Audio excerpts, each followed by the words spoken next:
Sunday Express. A section of Orange Democratic Movement leaders led by Chairperson Gladys Wanga have vowed to stay put in the broad-based government and even back President William Ruto's 2027 re-election bid. However, another faction led by ODM, Secretary General Edwin Sifuna distanced itself from the remarks, saying their late leader Raila Odinga's last instruction was that ODM would have a presidential candidate in 2027. This appearing to enlarge the emerging cracks within the Orange Party post Raila's demise, even as others call for unity as a tribute to the departed former Prime Minister. Giverson Minor now reports. ODM silale bado mapambano. Perceived internal wrangles and cracks within the Orange Democratic Party loudly played out on Sunday during the final send-off of the former Prime Minister Raila Odinga in Bondo, Siaya County. What appeared to be two factions tore each other apart publicly over the broad-based government and the 2027 general election. And I remember him speaking at the burial of the late Dr. Phoebe Asio, and he said he made a clear decision to work with you for the stability and unity of the nation inside the broad-based government. Na wale ambao wanaeneza mambo mengine hapa, Baba alisema, who has told you? Who has told you? It all began when Luo elder Odungi Randa, in the Luo dialect, said ODM had been in the cold for far too long. Kisumu woman member of the National Assembly and Raila's sister Ruth Odinga then sounded a warning. And we are going to go to any negotiation table with a strong, united one ODM. The faction led by Chairperson Gladys Wanga, Deputy Leaders Godfrey Otsotsi, and Abdul Somad Nasir, among others, maintained it was Raila's wish to stay in the broad-based government and back President William Ruto's re-election bid. That is the last standing instruction that Baba gave us. And as a people and as a party, that is where we will stand. Baba atakuwa na furaha sana kule mbinguni kama hiyo 10-point agenda itakamilika vile alikuwa anataka. Hatukukusaliti wakati uko hai na hatutakusaliti wakati umefariki. Tutakaa ndani ya serikali ya broad-based. The declaration received backing from the cabinet secretaries drawn from the Orange Party. Raila showed us before he died that he wanted us to be in government. As a community, as a party, we will be in broad-based government. We will support broad-based government. We will work with you. I was taken to government of William Ruto by Raila Amolo Odinga. And Your Excellency, that is where I belong and that is where I shall stay. However, Secretary General Edwin Sifuna appeared to lead a second faction, alluding that the late ODM leader indicated they would field a presidential candidate in 2027. Baba aliongea kwa kinywa chake mwenyewe. Na waomba viongozi msiingize maneno kwa mdomo ya mtu ambaye amelala. Alisema yeye mwenyewe. Akasema kama chama lazima tujiandae kwa ajili ya uchaguzi wa mwaka 2027. National Assembly Minority Whip and Suna 8th Member of Parliament Junet Mohammed saying ODM would either form government or be in a coalition forming the government in 2027. Another thing he told us, lazima tukae katika serikali ya broad-based. It's on record. Wale wanasikia wasikie, wale wako na macho waone. The Orange Democratic Movement is celebrating 20 years this year, and it awaits to be seen how the internal politics play out and how the party transitions without Raila Odinga. Giverson Minor, Sunday Express.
this election we can also use as the first election where we can have some critical constitutional issues that have never been resolved. We can have a referendum going side by side. Another issue that can be perhaps dealt with could be perhaps the structure of governance. When one wanted to talk about introducing in the NATCO report the issue of a prime minister, this could be a time.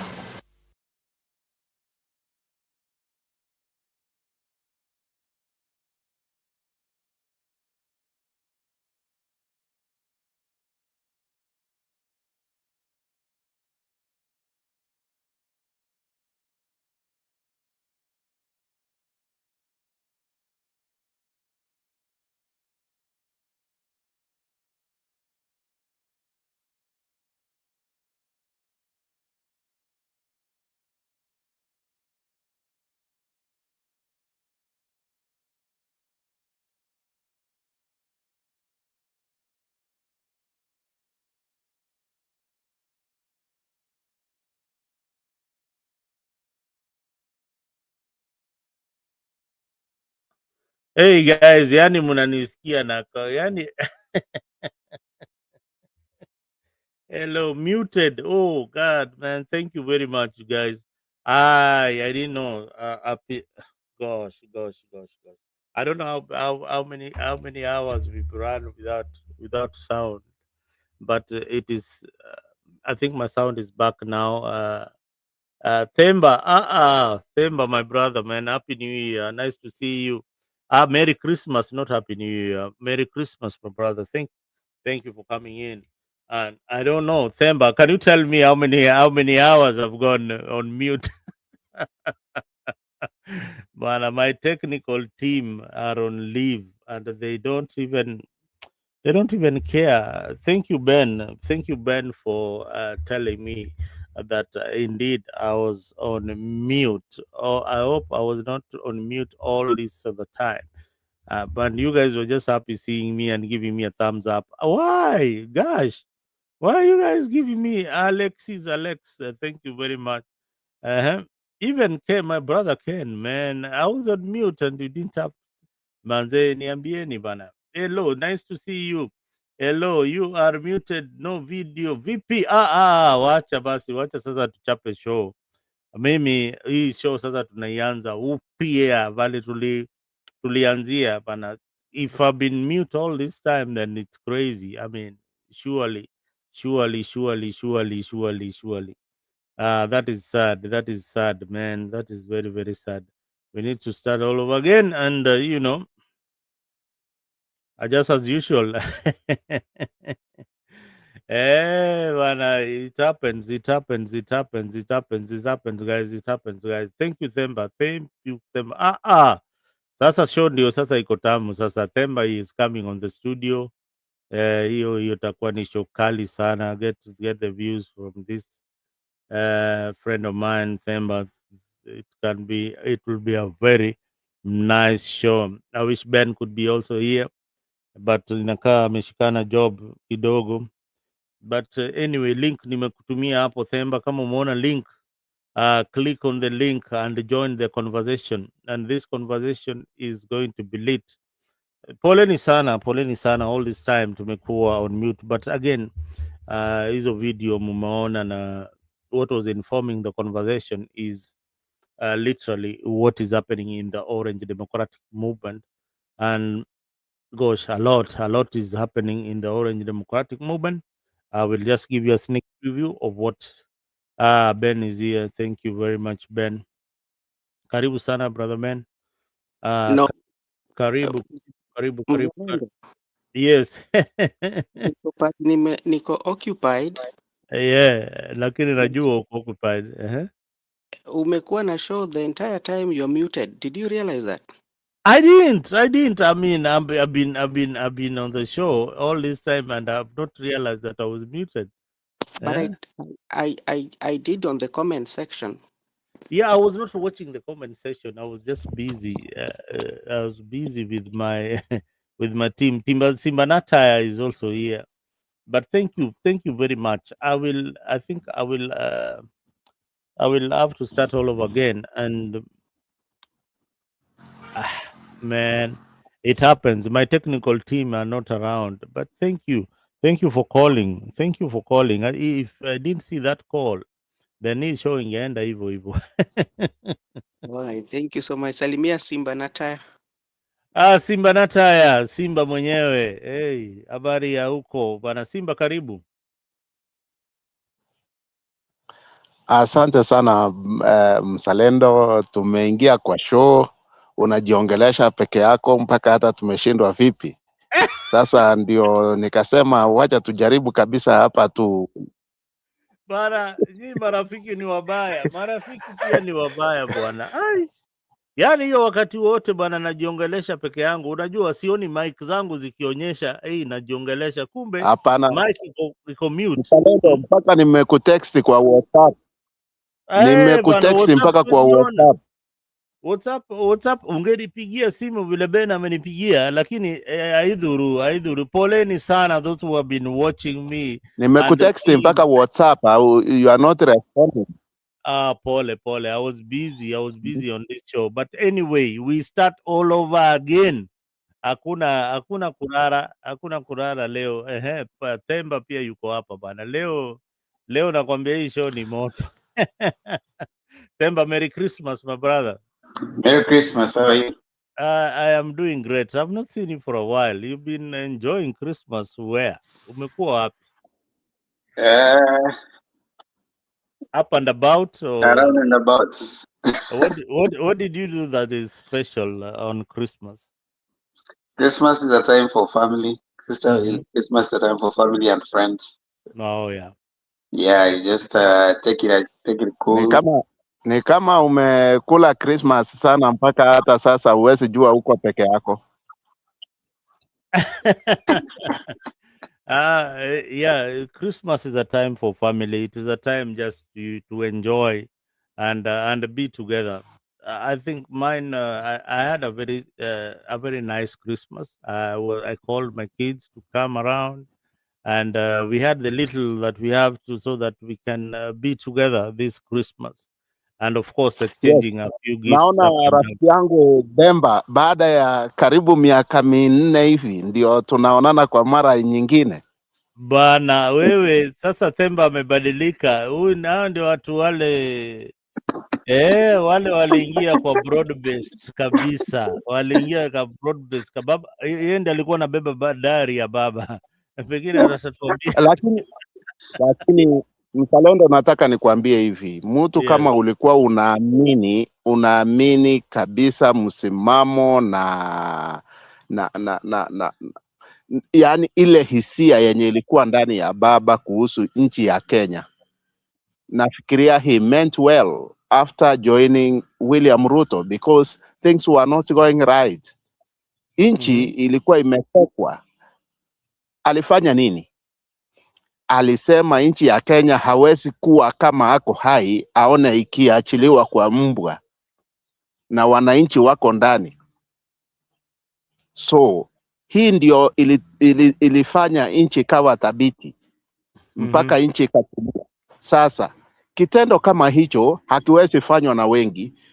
Kama Raila Odinga baba alikuwa ni mtu ambaye alikuwa ni munafiki, ile ndio wakati alichukua responsibility yake, nchi chomeke na yeye apate kuungwa mkono, kwa sababu wakati ule angejitokesha tu hivi, hii nchi ilikuwa imeenda na angekuwa rais wakati huo.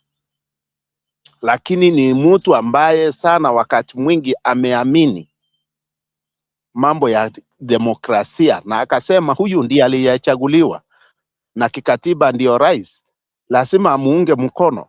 Mbona watu wengine hapa katikati walete mambo mengi, waanza kufikiria mambo ambayo sio? So sisi kama sisi wenye tulianza kufuata siasa na nyayo za baba, pale penye alituacha hatupanduki.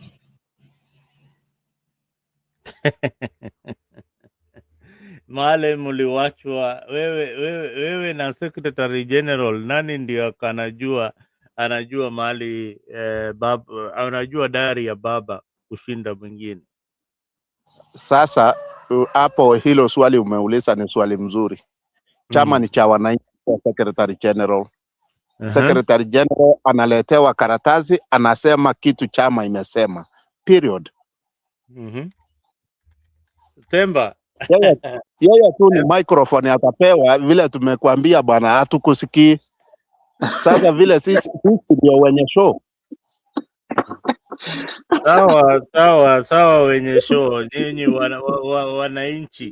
wananchi. Unajua hapa lazima upeane mtazamo wako na vile wananchi wanafikiria kule nje, because let me tell you one thing, these leaders watch these programs and some of them are so incompetent to make decisions that they rely on Simba Nataya and Themba to give them direction. So wakisikia kitu tumesema hapa, yulia ituko mbele, wameenda wakaimplement.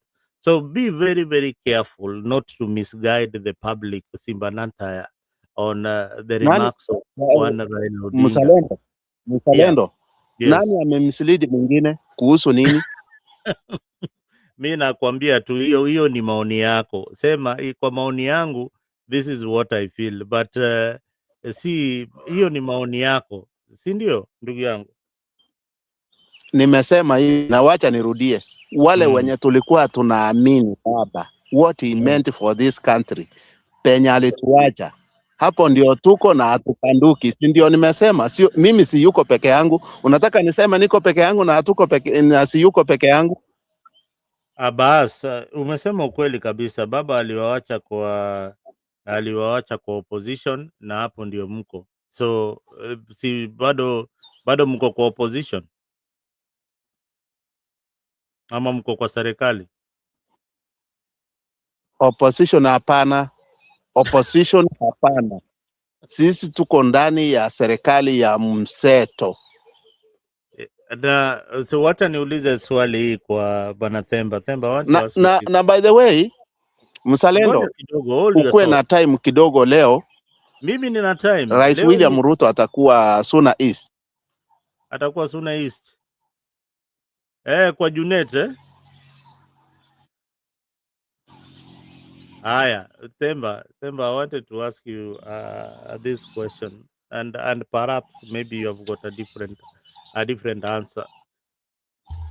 We see the Secretary General moving in a certain direction. We see the ODM chair lady moving in a certain direction. We see the party leader also moving in a different direction. We see other members of ODM party threatening to also leave the party should they take a certain kind of direction.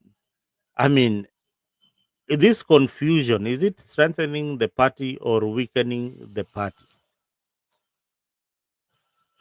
That's a very good question, Mzalendo.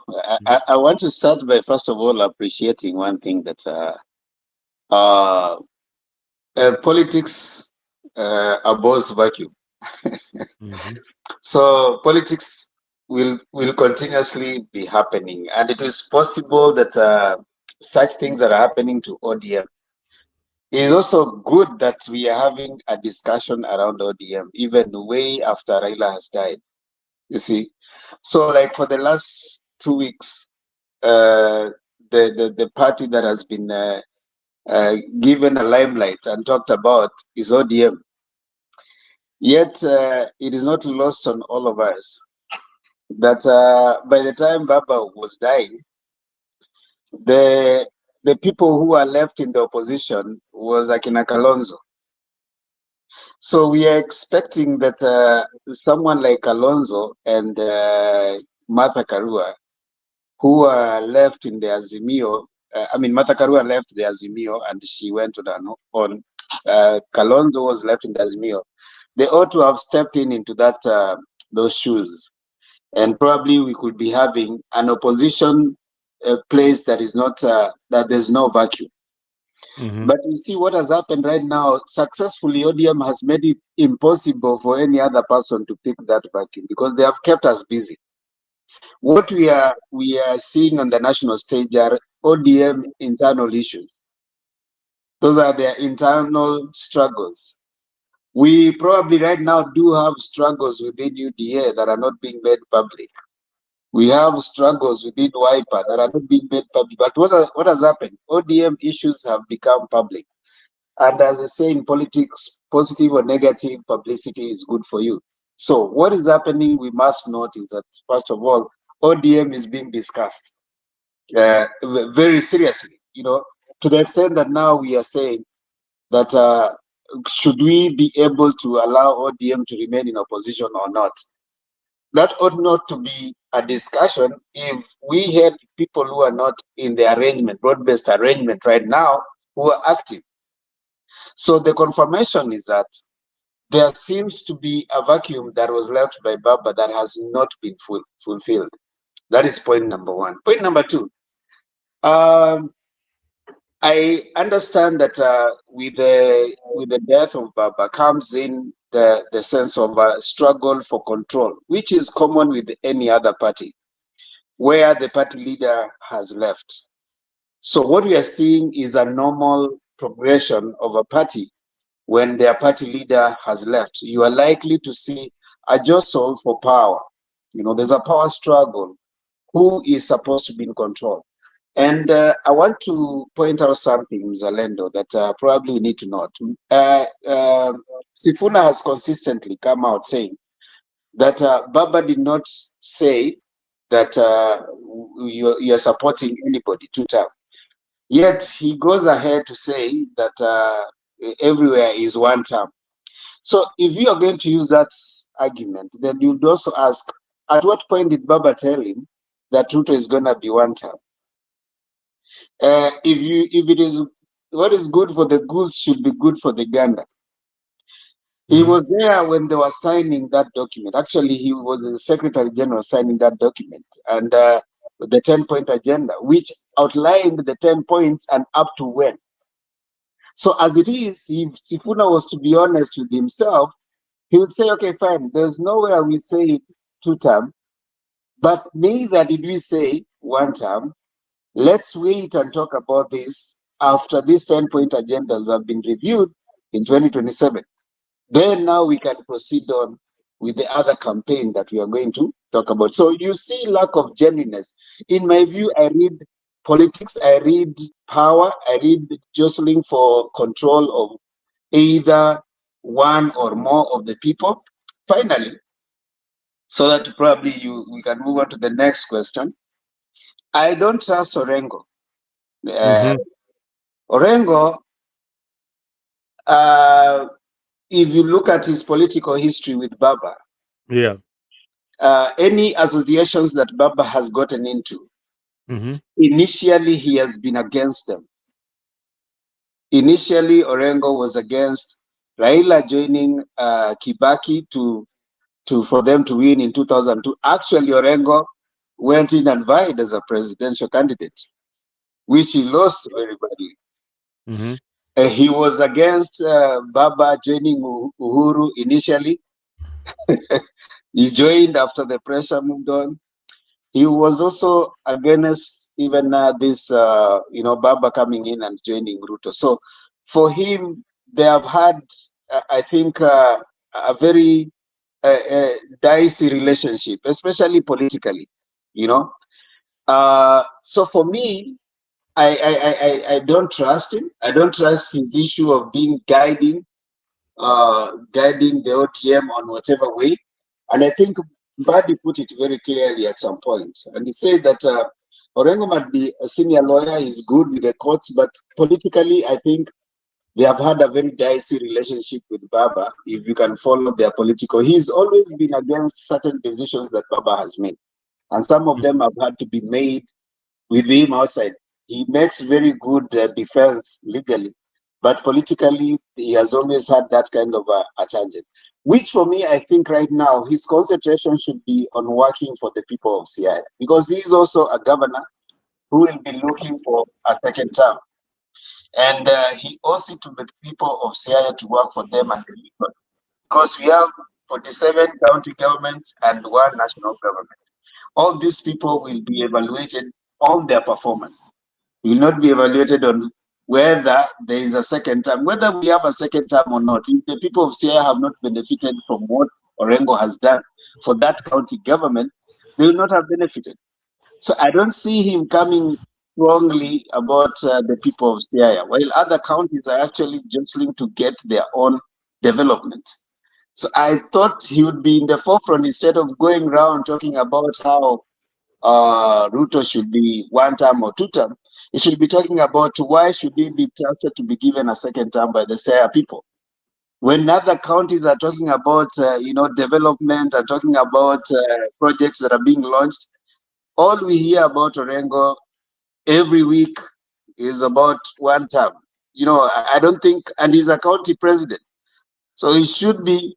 I think he has mixed priorities, which in my view I don't find well guided.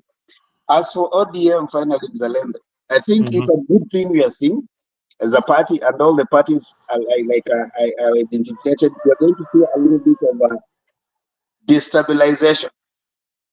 Now, if they successfully move through this, it will shake it a little bit, and if they successfully go through it, then ODM will emerge a strong party beyond Baba. But for now, I think it's normal what we are seeing in any political party. You remember Baba if he says right is right, left right, left. Right now you see everybody has a voice, so they are going to strive and struggle for their voice. Yes.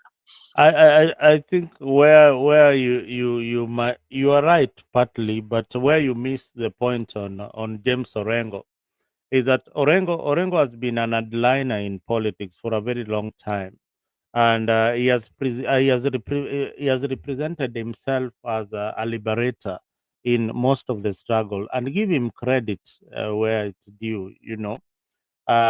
Is somebody who has been defending the constitution of Kenya, and you know that you need to give him credit there. And he believes that the opposition is there to check the government, and that is the role of parliament. Those in the opposition are supposed to check the executive. Now, Orengo's fear is the protection of democracy. I don't know whether you are seeing that if everybody else joins government, William Ruto's government. Suppose everybody joins government, for example, Themba. What are we talking about? GCP, Wiper, everybody else joins government.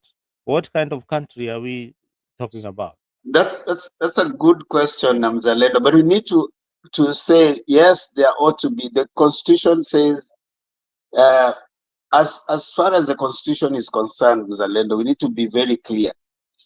The Constitution does not have the position for opposition as it is right now. The Constitution has the executive, it has the parliament, it has the judiciary. In parliament, you have the minority and the majority. That's what the Constitution has. Now, there's no preserve that a particular party ought to be in opposition. There's nowhere that it has been written that only ODM should be in opposition or only DCP should be in opposition. The minority party takes the minority side. So what we need to be clear about, because I do have a problem with the suggestion that if ODM is not in opposition, then it is not a party enough. Opposition is a place, or minority is a place where any other minority party can fill that space. You see? So we should be talking about, okay, fine, what are the voices that are not in broad-based government doing? For example, right now, we do have Wiper that are not in broad-based government, all right? We have other smaller parties that are not in broad-based government. What are they doing currently? They ought to have reason to that space. It is not also assumption that if you're in government, you're not speaking for the people. Both of the sides are speaking for the people. both of the sides. The side of the majority is speaking for the majority of the people. The side of the minority is speaking for the minority of the people. So those voices do matter. My problem is suggesting that if ODM is not in opposition, then opposition is dead. That is not true. The constitution is very clear. We do have in parliament, parliamentarians are supposed to check and balance the executive.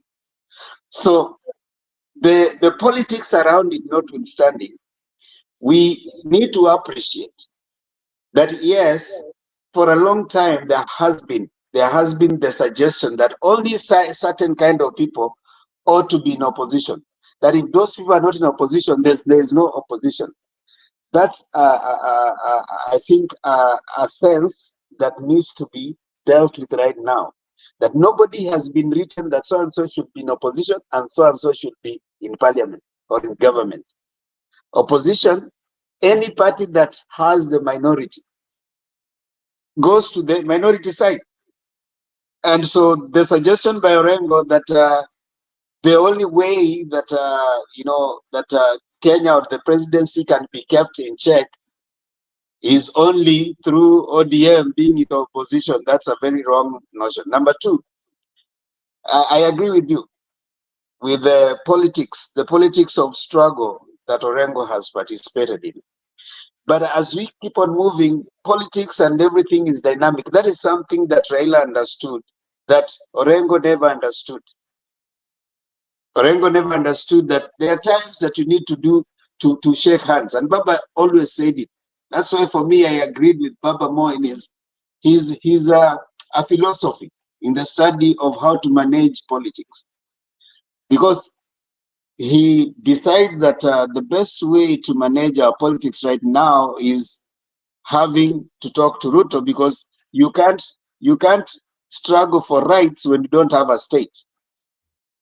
A state of anarchy does not guarantee a right for anyone. So if you have a state, then you can fight for those rights in a state that is there. So I tend to imagine, even right now, Orengo is being very, very, very what do you call it? Very, very cunning, because a few days later you find him at State House shaking hands with Ruto, looking for he's not even clear on what he wants. So I think even some people like Orengo ought to exit politics for a while to allow other blood and other people. Now, yes, they struggle. Like someone says that a dancer should know when to exit the stage. Mm-hmm. Probably he's honed himself so much with the struggle that he doesn't understand that politics has a way of dynamics, that it changes. The politics of 1992, struggling for multi-party democracy, could not be maybe it's not the politics of 2025, where you require certain ways of negotiation, reaching out, getting to know, okay, what works and how do we manage development for my people. Can you imagine Orengo is a governor right now, but a governor who constantly, his only work that we know him for is criticizing the president, of how president cannot be two-term. Where did you see Orengo coming in and hearing that the county government of Siaya has launched, let's say, a food program? Governor Sakaja is busy launching a food program to feed people. The other governors are always giving out something that they are doing. When did you see Orengo launching something for people of Siaya? Are you saying that people of Siaya have already had enough? They have had enough development. They don't need it.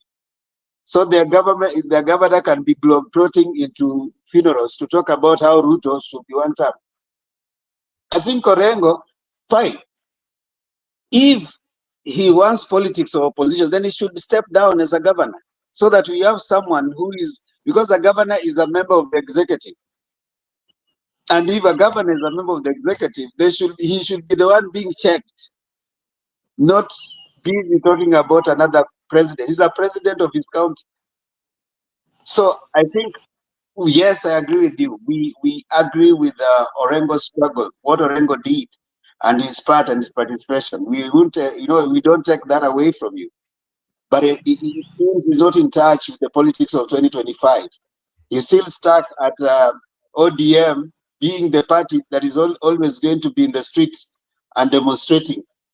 Instead of knowing that right now we don't want, many people have died You don't want more people dying from the Luo Nyanza area, because even when demonstrations were taking place, that reminds me of something I would say. When Sifuna seems to have forgotten even his membership, because the people who made ODM to be so strong are the people whose blood was shed during demonstrations. People were killed in Kisumu, Kondele. People were dying in, Migori and those other areas, in Kibra and stuff like. Those are his people, the party of which he is the Secretary General to. So if you are still saying you want these people to still go back to Mandamano, what are you trying to say? You are out of touch with your membership. You need to be in touch with your membership. And if those people are saying we do not want to go back to the streets, that's where Baba left us. So you need to be going down there and saying it doesn't matter what you want as secretary. I think he said it pretty well. Secretary General is just a spokesman for the party. He was never even elected. He was selected by Baba. Which National Delegates Conference elected Sifuna? That's a good question for ODM members to answer. But meanwhile, let me read for you a comment from Isaac. Isaac Chela. Hey, hiyo jina ni Chela what? Chelego. Chelelgo. Liberation is not only from the West. Orengo is an attention seeker, and that is how he has been able to step to every way of his life. Shikuku did the same, and Butere never gained anything. I think we are missing the point, and some viewers are also missing the point. And my panelists here, Simba Nataya and Themba, I really want you to convince our viewers at home that it is important for ODM to join government, and the reason why they need to join government. Is it the pressure for development, or what is it that they want to be co-opted in? We have also seen a section of ODM members that saying that they want the deputy president's position. The stakes are even higher now. They are demanding for more positions in government. What Orengo is saying, I saw a clip where Orengo is saying, those who are in government right now, who are in the handshake, who are enjoying government, people like Mbadi and everyone, are enjoying, but there are people down on the ground are not enjoying anything.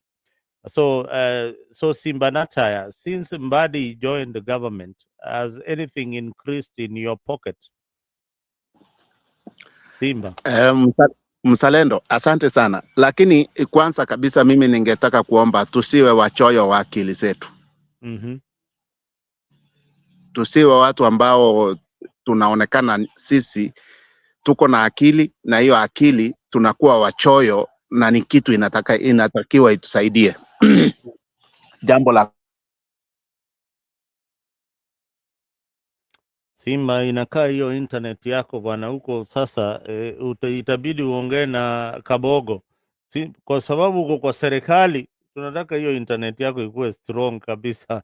Ongea na As is coming, eh? Yes, yeah, you can come in. You can just... Orengo ako na internet yangu.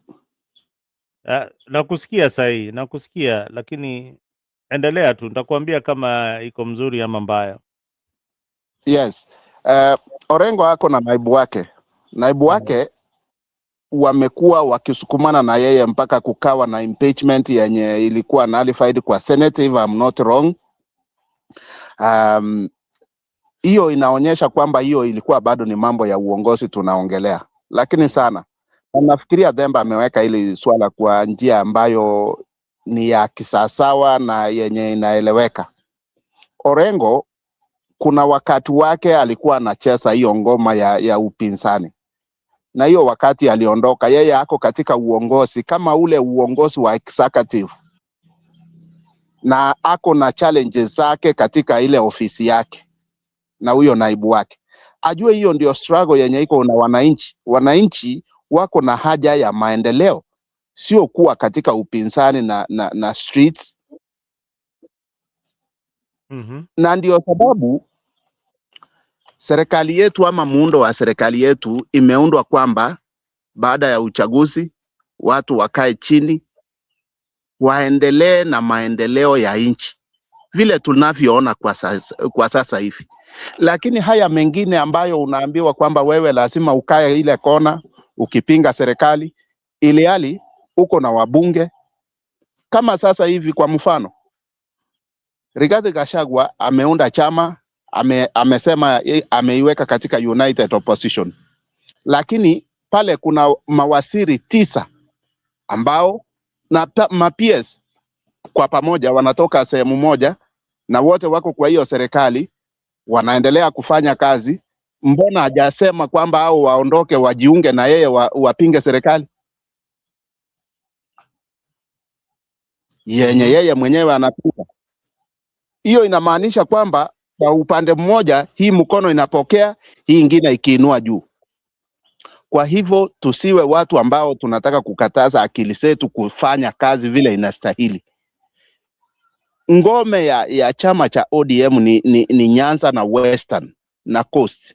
Inatakiwa tukae upinzani watu wengine wakifanyiwa maendeleo, kwa sababu kulingana na budget yetu tunajua kwamba serikali kuu ndio hii huwa inapaki na pesa nyingi. Asilimia hii 15 ambayo ni pato la kitaifa ambayo hugawiwa kaunti 47, pesa zote huwa zinapaki kwa serikali kuu. Ukae kando, hiyo serikali ikae, wewe uipinge na usitake maendeleo kutoka kwa hiyo serikali na unalipa ushuru. Hayo ndio maendeleo. Simba Nataya, wacha nikukosoe kidogo. Rais wa Jamhuri ya Kenya anapaswa kuleta maendeleo katika eneo yote ya Kenya, bila kuangalia ama kubagua kama walipigia kura hiyo chama ilimpigia ama hiyo jamii ilimpigia kura. Tukiangalia siasa namna hiyo, tunarudi wakati wa enzi wa Moi na tunarudi tena kwa hii katiba, kwa sababu hii katiba hii ilileta devolution. Devolution ililetwa aswa kwa sababu ya mambo ya maendeleo, kwa sababu Moi alikuwa anatumia hiyo power unaongea juu yake sahi, that Ruto anafaa kutumia hiyo power kugandamiza wale wakumpigia kura. Moi alikuwa anatumia hiyo vizuri sana, na kina Raila na wengine wao wakaona they needed to liberate the country, and the only way is to bring devolution. And when devolution came, hata Kinambai waliwaambia vizuri sana that mkifanya kazi vizuri kama gavana Orengo, unasema Temba anasema hakuna maendeleo yote nafanya. Ni ukweli, watu wengi wa Siaya wanasema hakuna maendeleo James Orengo anafanya. Ukienda kule Homa Bay pia wanategemea serikali ndio ilete maendeleo, ilhali pesa wanazipata. So how do we strengthen the devolution kama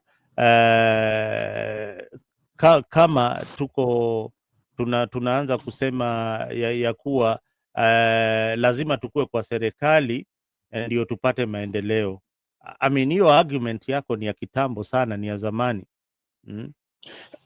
Mzalendo, nakubaliana na wewe, lakini katiba inasema nini? 15% ya pato la kitaifa. Hiyo ni katiba yetu. Pesa zote huwa zinapaki katika serikali kuu. Hiyo haiwezi kuwa ya zamani. Zigawiwe 47 counties. Mzalendo, katiba ndio imetoa hiyo ugafi wa rasilimali yetu ya nchi ya Kenya. Kwa pato la kitaifa 15%, igawiwe serikali 47. Pesa zingine zimeenda wapi? Zimepaki kwa serikali kuu. Hiyo serikali ambayo unataka urushie mawe ndio upate hayo maendeleo. Angalia kama sasa hivi Ledama Olekina, ukikumbuka katika ule ukumbi wa Bomas, ni vita ilikuwa ndani. Na juzi alikuwa anafanya nini? Ni nini imemfanya akawa anafikiria kwamba hii ndio njia ya kupata maendeleo? Yeye ndiye amehost rais juzi usiku kwake kwa Boma, na alikuwa anapigana ndani ya Bomas kuhusu huyo mtu. Ni nini imebadilika? Nyinyi ndio nimesema tusiwe watu ambao tutakuwa wachoyo wa akili zetu.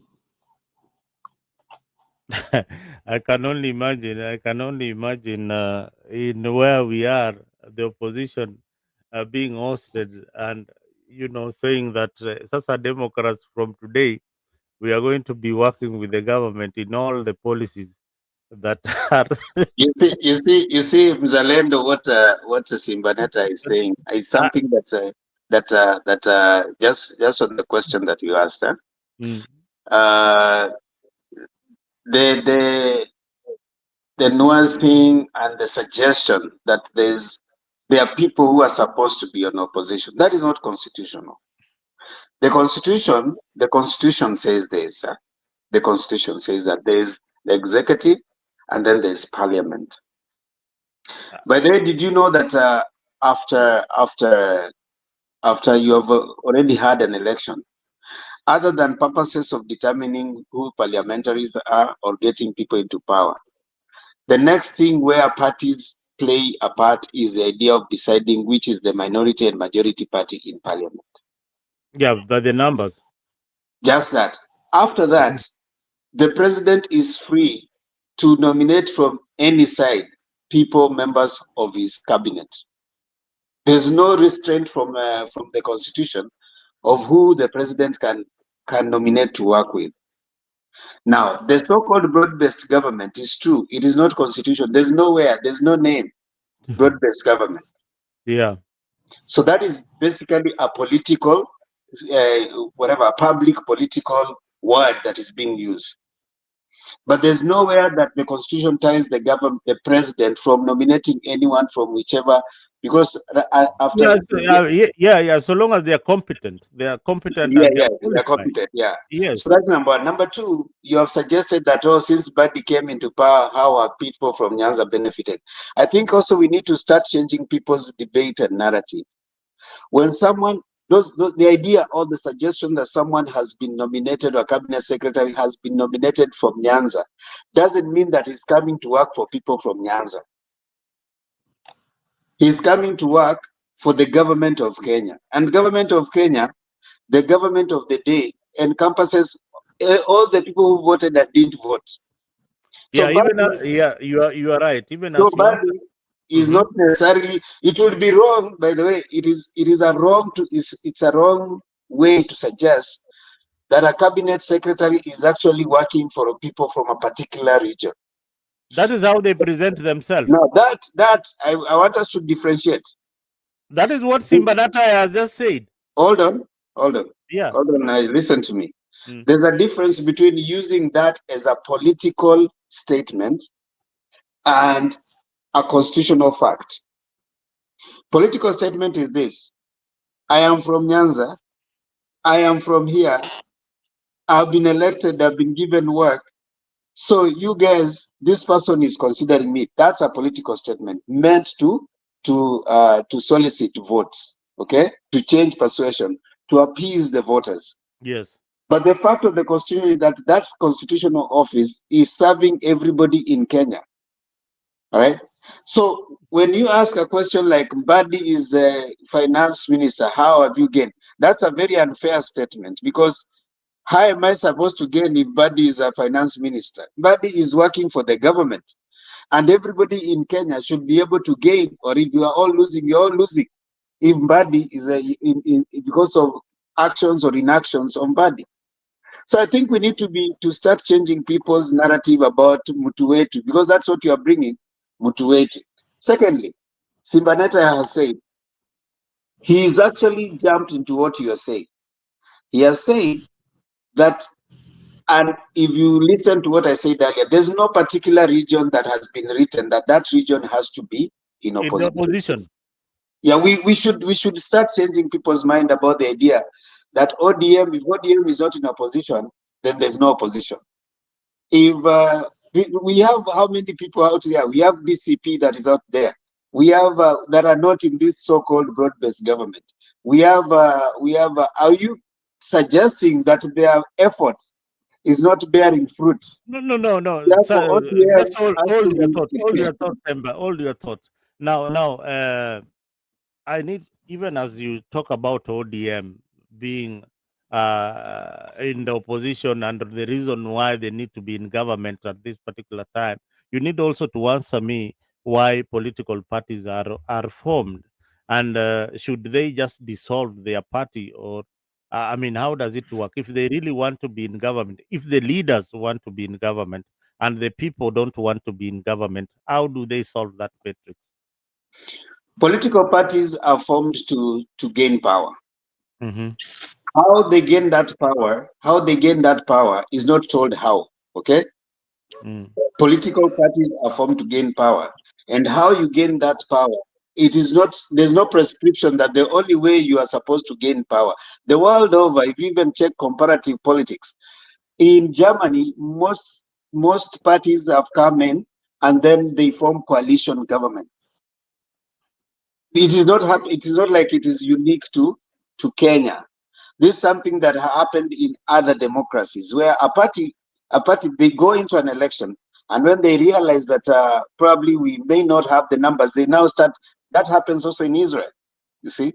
So it is not something that is unique in South Africa. The other time, ANC had to reach out to either, I think it was The other party.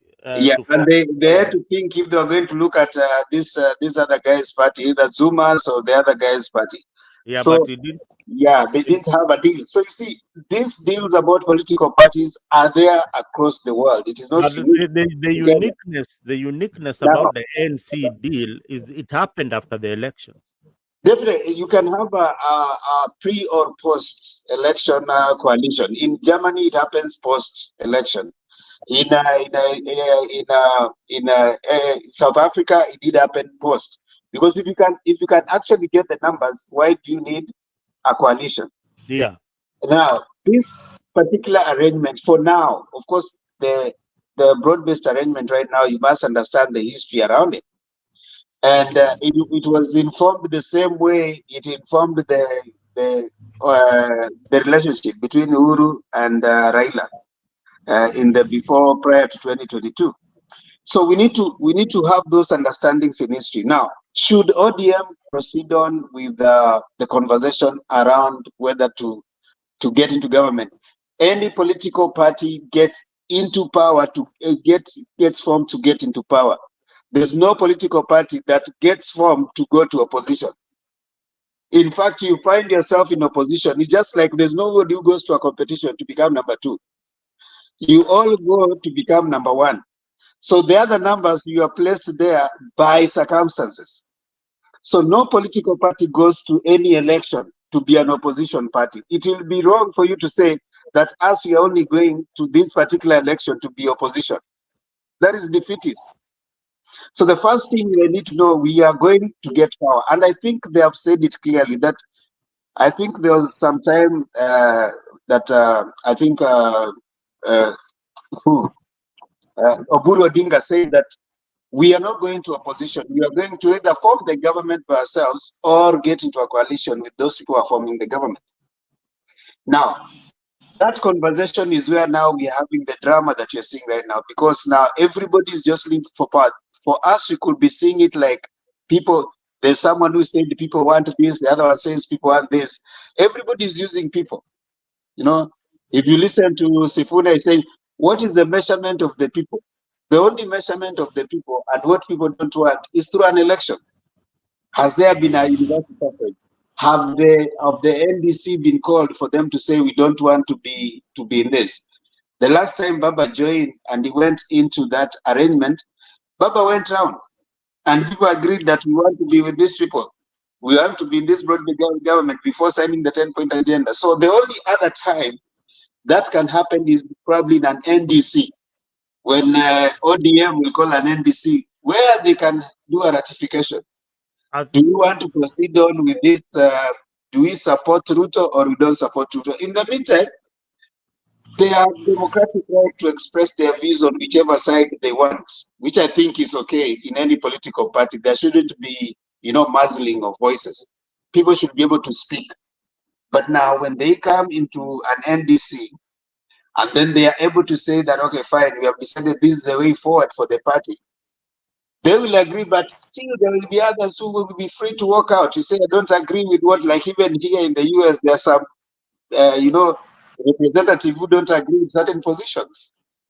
And they move in their own way. So I think that is okay. But fundamentally, Zalendo, any political party that is formed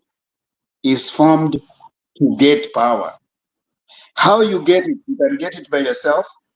You can get it through coalition. Is there anything wrong with ODM negotiating with the UDA as they are working right now? There's nothing wrong with that, because right now, UDA is the party in power. So why would you want to negotiate with someone who is not in power right now? What is happening in the intervening period? There's intervening period between now and the next election. Do you want to continue being in opposition yet you have a working relationship with the government of the day? That will be defeatist even to the members that you think you want to help. Before you get to a point where you want to go alone or you want to go and vie, right now there's life. Your members need to benefit from this relationship. If I'm benefiting from this relationship, let me first benefit from this relationship. Hiyo ingine itajipanga ikifika hiyo time. So for me, for now, I think it is wise that the members work to ensure that this relationship that is working, the broad-based arrangement, works for the membership. Ikifika 2027, if they choose to go alone, or if they choose to negotiate with someone else, I think in any way they should negotiate to be in power, not out of power. You cannot negotiate yourself out of power. That's a dangerous move in politics. Yeah, so you ultimately agree with Baba what he said, that in 2027 we will see whether we will continue with this relationship or whether we will work with the government. And again, why members Simbanataya? Why are you members of ODM putting the cart before the horse? Because the 10-point agenda has not been realized, and you already opening arms and saying, Ruto, hug me, baby, we are in government. And the 10-point agenda that Raila Odinga gave Ruto has not been implemented. Why are you all in a rush to join the government, Simba? What are you using to measure even? Can you have facts in your hands? What are you saying?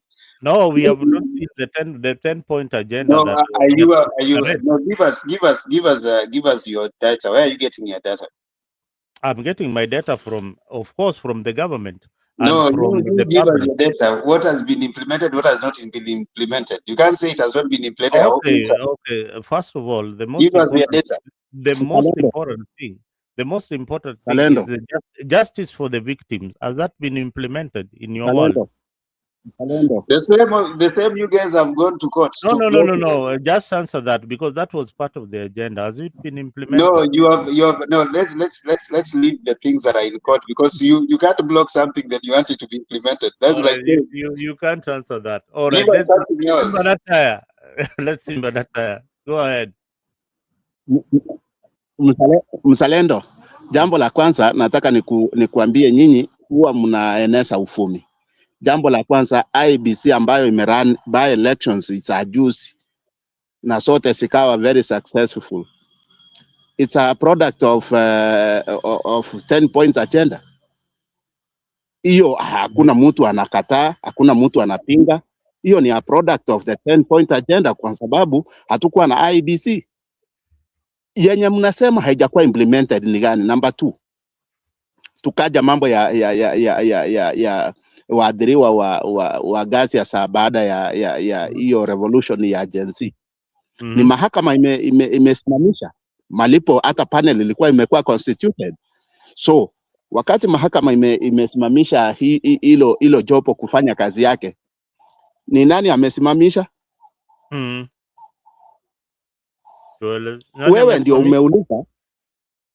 Wewe ndio umeuliza, ni mahakama. Mahakama ni iko inafanya kazi yake. Sasa argument yenu iko wapi? When was the last time Masuala mengine ni ya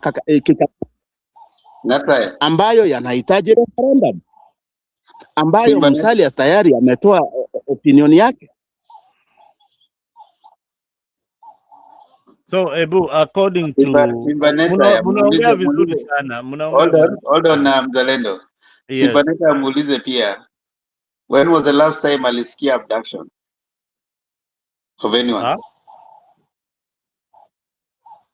No, what we are saying is the following. Ngoja, jibu tu. NADCO report. Tulikuwa naongea juu ya No, NADCO report. wait. When was the last time ulisikia abduction of anyone? Abduction sijasikia lately because hakuja kuwa na riots na vitu So kama hiyo. kwa 10 point agenda kulikuwa na stopping of abduction. Kwa 10 point agenda kukuwa na abduction. Neta yasiwambie huyu. Mimi naambia 10 point agenda ikuwa na abduction, ilikuwa wapi? Si uniambie ilikuwa wapi? Mnaanza kusema vitu zile hazikukuwa. Kulikuwa na stopping of abduction. Ona mzalendo, acha tukwambie, kulikuwa na stopping of abduction.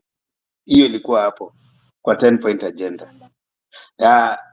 After hiyo ku stop of abduction, ndio ukasikia hata after that Ruto alikuja mwenyewe akasema there will be no more abductions. Of course now that's a different debate. But for now hujaisikia any abduction. Now ukiona sasa mali akina Sifuna, that's sometimes I think Sifuna hana agenda. The only thing wanatafuta, nasema hii serikali ambayo inaua watu wao, sijui kikuja, he's quoting things of last year. There's nothing that he can pick of latest right now between the time walisign hiyo kitu mpaka saizi. So I think mzalendo, other than politics ambayo watu wako nayo, wale ambao wanataka kusema ati ODM should come out, should not support this government. A lot of politics. Other than that, hakuna facts. Ukiangalia kama saizi juzi wamelaunch Mukuru kwa Njenga, new Mukuru kwa Njenga. Do you think hao watu wote wamejoin hizo nyumba? Hao watu karibu, I don't know how many thousands. If you go to them, when they remember where they were and where they are right now, do you think you can sell to them the idea that Ruto should go home? Hata kama ni wewe. I remember at one point Simba Nataya and yourself were so much against the housing, and right now you are these guys who are really No, Mzalendo, I've been very consistent. No, Mzalendo, you are quoting me wrong. And then come here to I remember up to there was a video even ya Mukuru kwa Njenga ikitolewa hapo. No, you need to jog your memory.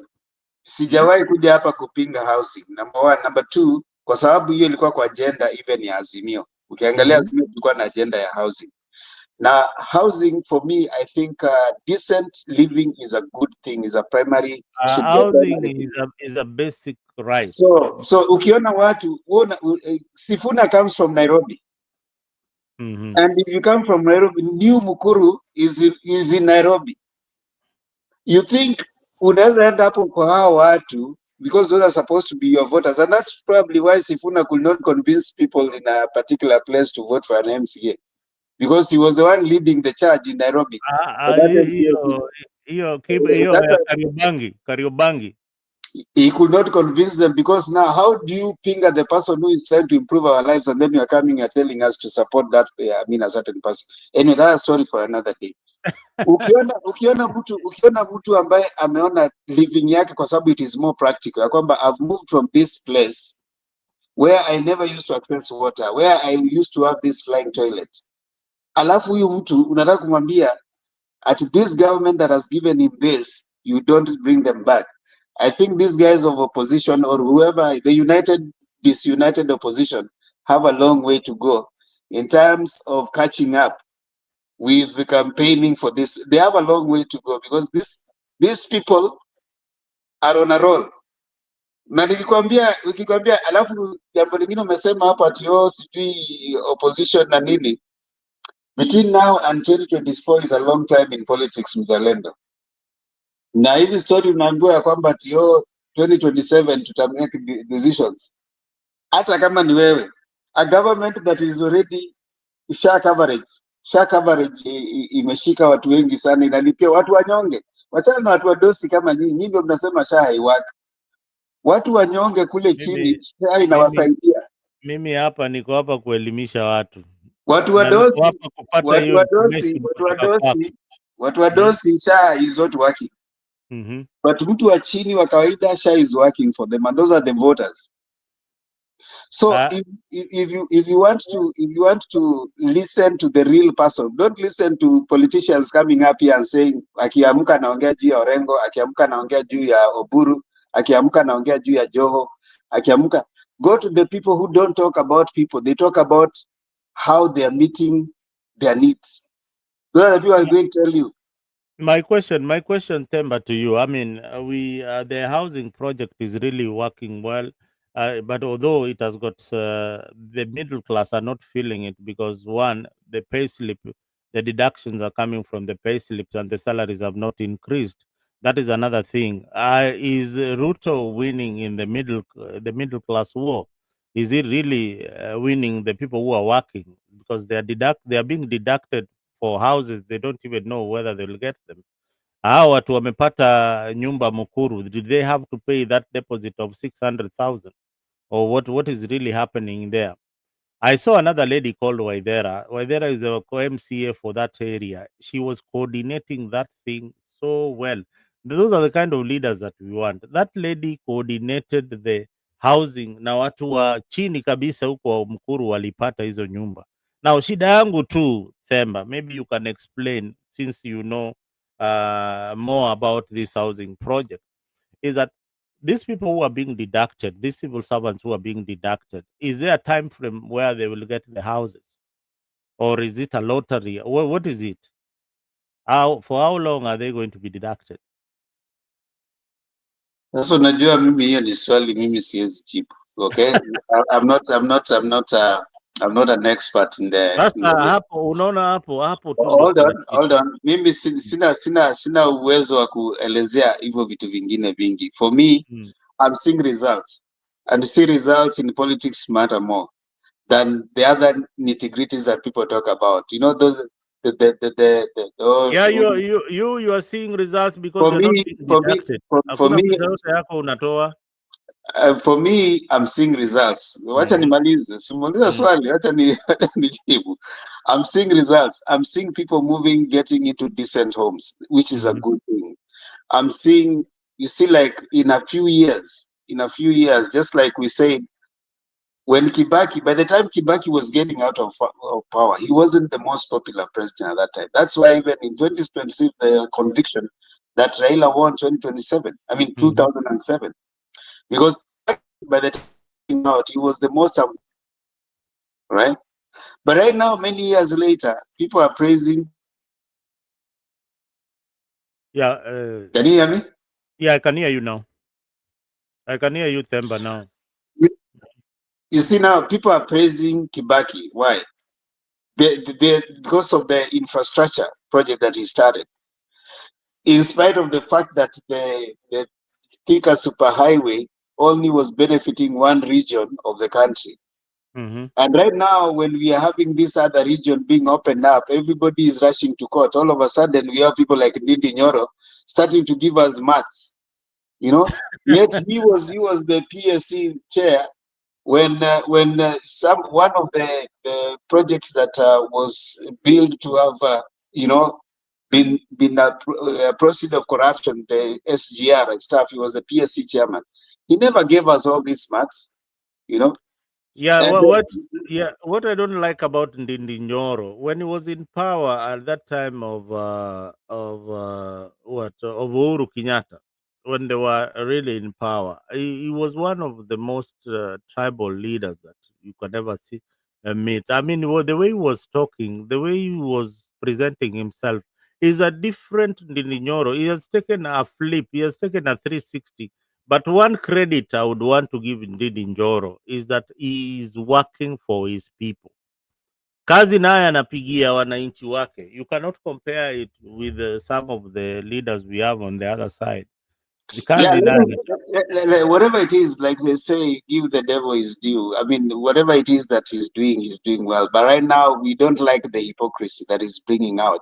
Because right now is when he's all of a sudden seen the mathematics that needs to be made about certain projects that are going to be happening, especially opening, the western area. You know that the roads are going to open western area to development. We need to start having conversations around when the Uhuru was starting a fish farm in Central. fish processing plant in Central. And the fish, Kiambu somewhere, I don't know where they started a fish processing, yet fish, and then, encouraging fish farmers to be trained on how to do fish farming in Central. Yet there's free fish farming in Nyanza with the Lake Victoria, and there's no processing plant that was set up there.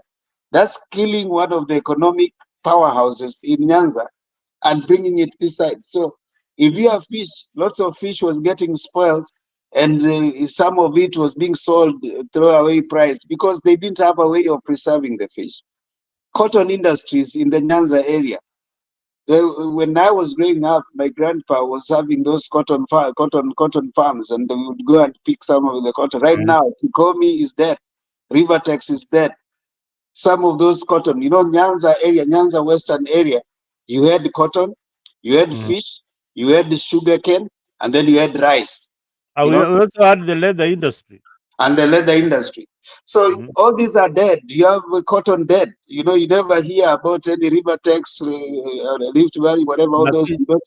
Themba, umeongea vizuri sana, but hebu angalia. These leaders from Central and leaders from Western, they talk about their sugar belt, they talk about their mumias and all that. Tell me of any other day you've had a leader from Nyanza talking about fish farming in Lake Victoria. In all those parliaments that umekuwa ukiangalia, I have covered parliament for so many years, and Shama Kiawa here can attest to that. How many times have you ever had Nyanza leaders talking about that commodity called fish, even in parliament, and banging the tables for the president? Right now, I don't understand why you should have a fish processing plant in Central, not in Nyanza. Let me give you a story. Because why? Maybe let me give you just one story and then you continue. There was a farm that was run by, I think, Italians or some Italians. It was in Homa Bay. It was a fish plant. It was called Capital Fish. Capital Fish had employed over 4,000 people. So many people were benefiting from that, and the fish was being taken from the lake. The fish farmers would be given loans to go and get the fish, and they would be paid in. I think they were even being paid in advance to get those the fish to the factory. And this Mzungu, he was exporting the fish to Israel somehow. This factory is there, but it is dead. There is no leader who is even talking about the revival of such an industry. I go back to this guy that was chased the other day, the rice factory in Siaya, Dominion. Dominion built a school, they built a factory to process rice. What were the leaders doing? Every other weekend, they come with a lorry to pick all the rice and give it to their supporters. And I don't know even to sell it. So some of these things is just leadership. It is just the kind of leaders that we elect in these positions that cannot root for the people. The people of Central, when you look at their leaders, each and every time they are on the floor of the house, they are talking about kawa yetu, sijui kawa yetu, majani ya chai yetu. Kisi are talking about those things. And when the government is giving loans to farmers, unapata in the budget, there is a certain amount that has been allocated to tea farmers.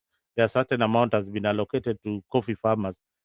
When did you ever hear an amount allocated to fish farmers in Nyanza? It is just leadership. It is leadership. And we have devolution. Remember, we have devolution where billions are going back to the county. And one project, just one project, to say, in my 5 years, I want to revive this factory so that it can help the community. No leader is talking about that. So, endelea. You're very right. You see, if we have good leadership, if you have people who are going to be people-centered, because right now, even the debates we are having right now, it's good we are having the debate around ODM remaining in opposition or not. But that is what they want us to talk about. That is what they want us to keep talking about. Right now, between now and 2027, we ought to be talking about the development that the people need. We would be Thank you, Temba. Wamefanya kazi gani? Yes, we want to we get would to be the impressed government. if right now we are doing checks on all those leaders. Any leader that is, standing to stand, and we are saying, first of all, give us the things you have done for your people, because all of them in 2027 will be doing a return. All of them, from Sifuna, from whoever, because they have a position. Everybody, tupatie Yeah, returns. Give us yeah. your But report card. Yes, give you a unataka report. kuingia kwa What Ruto. have you done, Tupatie report card yako ndio tuingie kwa Ruto. or you have spent 10 years or 4 years talking about Ruto and how Ruto should be 1 term or 2 term. You have forgotten to talk about what you're supposed to be delivering for the people. For the people.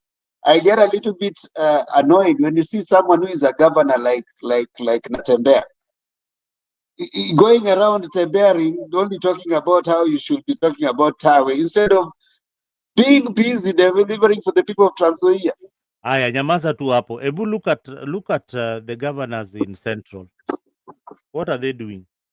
Look at this minji lady, sijui kina nani. What are how jamaa wamenyamaza? Look at the governors in hapa Wakamba hapa tu. We have a problem. We have a big problem.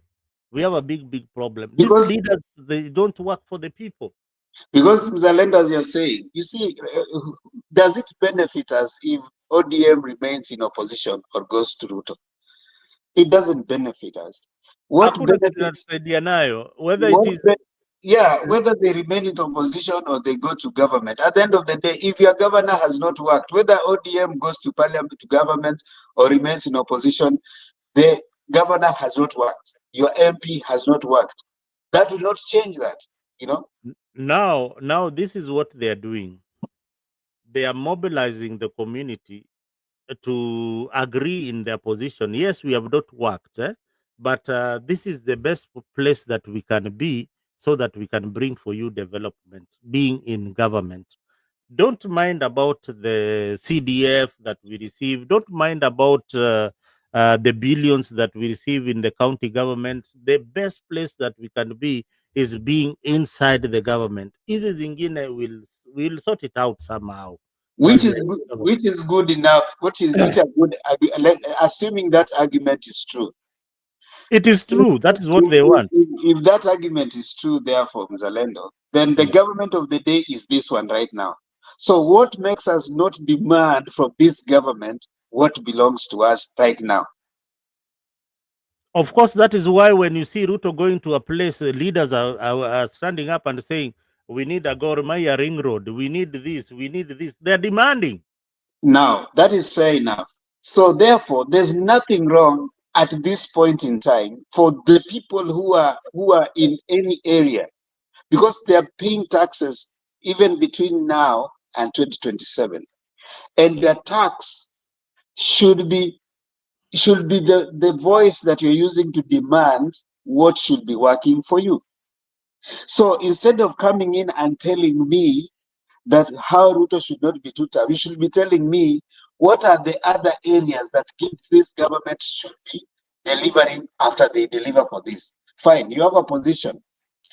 In your position, what are the things that you have been able to do? You know, we need to start having a debate around, instead of waiting for them to tell us how, Sifuna takes I really don't like his way of rhetoric lately, because he is more of telling people more about someone how he should be 1 term or 2 term, but less of telling people of the areas of development that they need to be focusing on, which I think is not right. So you should be asking me, where as a leader, you as a leader, what are some of your roles as a leader? What are the things? Where was Sifuna when new Mukuru houses were being launched? Those are his voters. And if he hopes to come in next time when those people were there and they're launching, he should have been there, because he cares about the welfare of these people. So if you're out of touch with your people, then you are likely to be like Orengo, who goes to another place and only tells people, Orengo is busy saying about Luos and how they should mind about not following a particular thing blindly. He's talking less of his deliverables to the Siaya people. We should be having a county state of the country address every Tuesday. Every year, state of the cow, exactly the way the Yeah, president. Yeah, let us have an address and tell us, yes, this quarter, this is what we are doing. this is what we did. If you, Yeah, you this have is the money that we received. You know, these guys. Let me tell you, when devolution started, I was following the county governments very, very keenly. I had got interest then. Awiti was one of the most useless governors. But you know what he used to do? Despite being useless, he used to post the money that he has allocated to each and every project. Kama ni hiyo stadium, you would see hiyo stadium alianzisha, pesa yake ndio hii ameweka hapo. Anybody could access that from any part of the world. But now you know what they have done. Now they don't post the allocations, the money that they have allocated in those projects, because they fear the public audit. Now, Ochila Yaka was going to court to stop Madi from, I don't know, is it procurement? There is a system that Madi is bringing in where all the county governments will have a portal where all the suppliers and everybody else, or all the procurement procedures, will be monitored online. If it is Temba who has gotten a government project in the county of Migori, we can see his company got so much, blah blah got so much. Do you know the first people to take Mbadi to court is the governor for Migori? The governors have taken him to court that they don't want that kind of transparency. Can you imagine? They have said they don't want it. and you see now those are the problems that we are facing. Those are now some of the things that even those people, they say if you come to the table of equity, you must come with clean hands. If you're going to be coming in, you want some transparency, you don't want to come back, but you're not open yourself. If we could have counties, like we have state of the county address every 4 months or every 6 months, tell us the projects that you had seen that you had purpose to do. Tell us what is happening, what is their state where they are, and when should we expect these things to happen. You know, these county governors, if they are kept busy giving accountability, instead of going to do some distribution, they take a photo here and there, we will have a lot more working counties. They will have less time of politicking. They will have less time attending rallies to demand for Ruto to go for 1 term or 2 term. They will be busy thinking about how do I make my county. We would even have counties competing in terms of how much development has a county done. You know, like movement from one county to another. What are the things that your county are known for? What are they exchanging with another county? We have these economic blocks that have been started. How are those economic blocks benefiting their individual members? What are the things that have come out of those economic blocks? What is the state of the county address? We need to hear that, because now when you have government that has been brought closer to you, there should be less and less reliance on the national government, because you have more of things that are working with the government that is closer to you, that is the county government. But now if you keep us more preoccupied with the national government, you want less and less checks and balance on you. And that is what they want. And that's where the debate they want. You want us to talk about ODM and whether ODM, right now we are discussing ODM internal affairs. It is ODM internal affairs in terms of Sifuna and team wanting to have 1 term, and of course this other side wanting 2 term. And so the internal it is a brotherly fight within ODM being made a national issue. So we have forgotten to discuss issues to do with what are the economic activities that benefit the people of Nyanza that are not working right now. What are the things that should be done right now? What is it that should be beneficial to the people? What is it that is, we should be having that conversation moving on to 2027. So for me, Zalendo as a land, if every political party, the primary objective of forming a political party is to win power. That's the if a political party doesn't win power, then it is losing its relevance in the political space. Now, how it gets there, it can either get power by itself or by negotiating with similar. Now, it can also get into power post-election, which for me, I would go for a post-election arrangement than a pre-election arrangement. A post-election arrangement will give Ruto the power to realize who can I work with. And in a post-election arrangement, it's possible to work with anybody. And it is possible even in a post-election arrangement, Ruto, if he finds that DCP has won some majority more than ODM, he could have an arrangement, even with, because the idea is to make sure that he governs. And if you get a party that has at least a sizable majority in parliament to complement yours, that is the party that you'll go with, you know. So a post-election, arrangement normally works best for the people, you know, and also it works best for the party in power because it is left with the leg room to negotiate with anyone.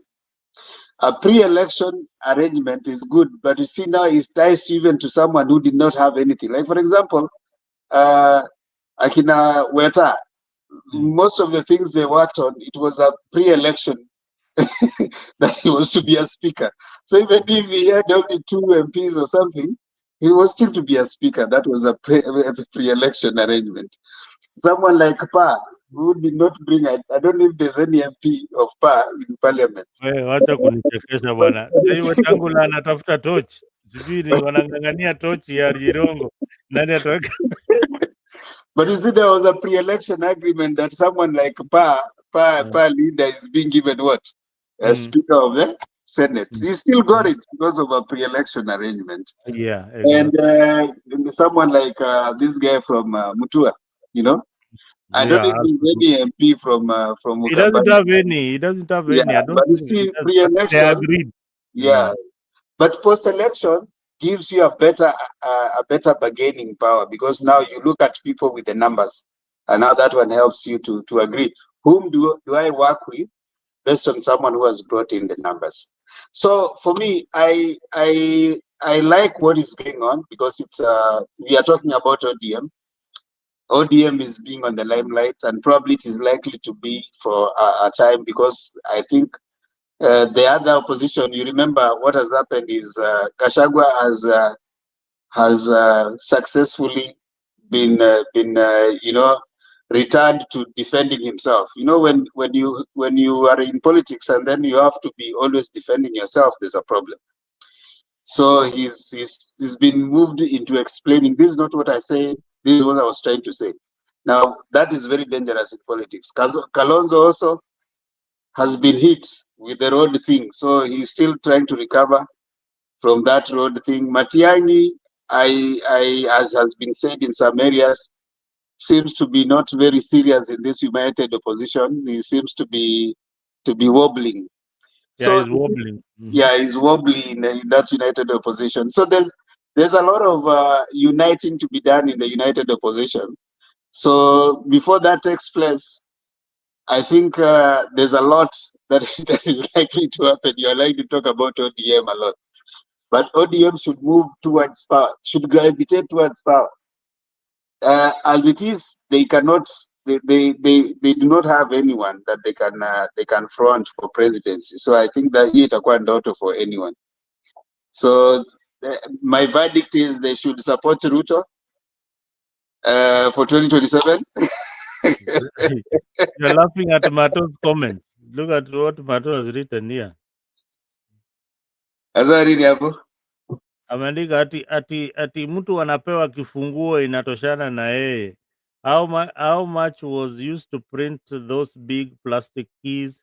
You guys don't get this Ruto government nonsense. Ruto knows Kenyans and Africans have woken up. Mato bwana, watu Temba atakwambia watu waliingia kwa hizo nyumba bwana. You if you didn't see people getting in. I mean, I saw people playing football. Hata vijana wakicheza mpira hapo kwa hizo nyumba. Mato is elitist. Unajua shida ya elite.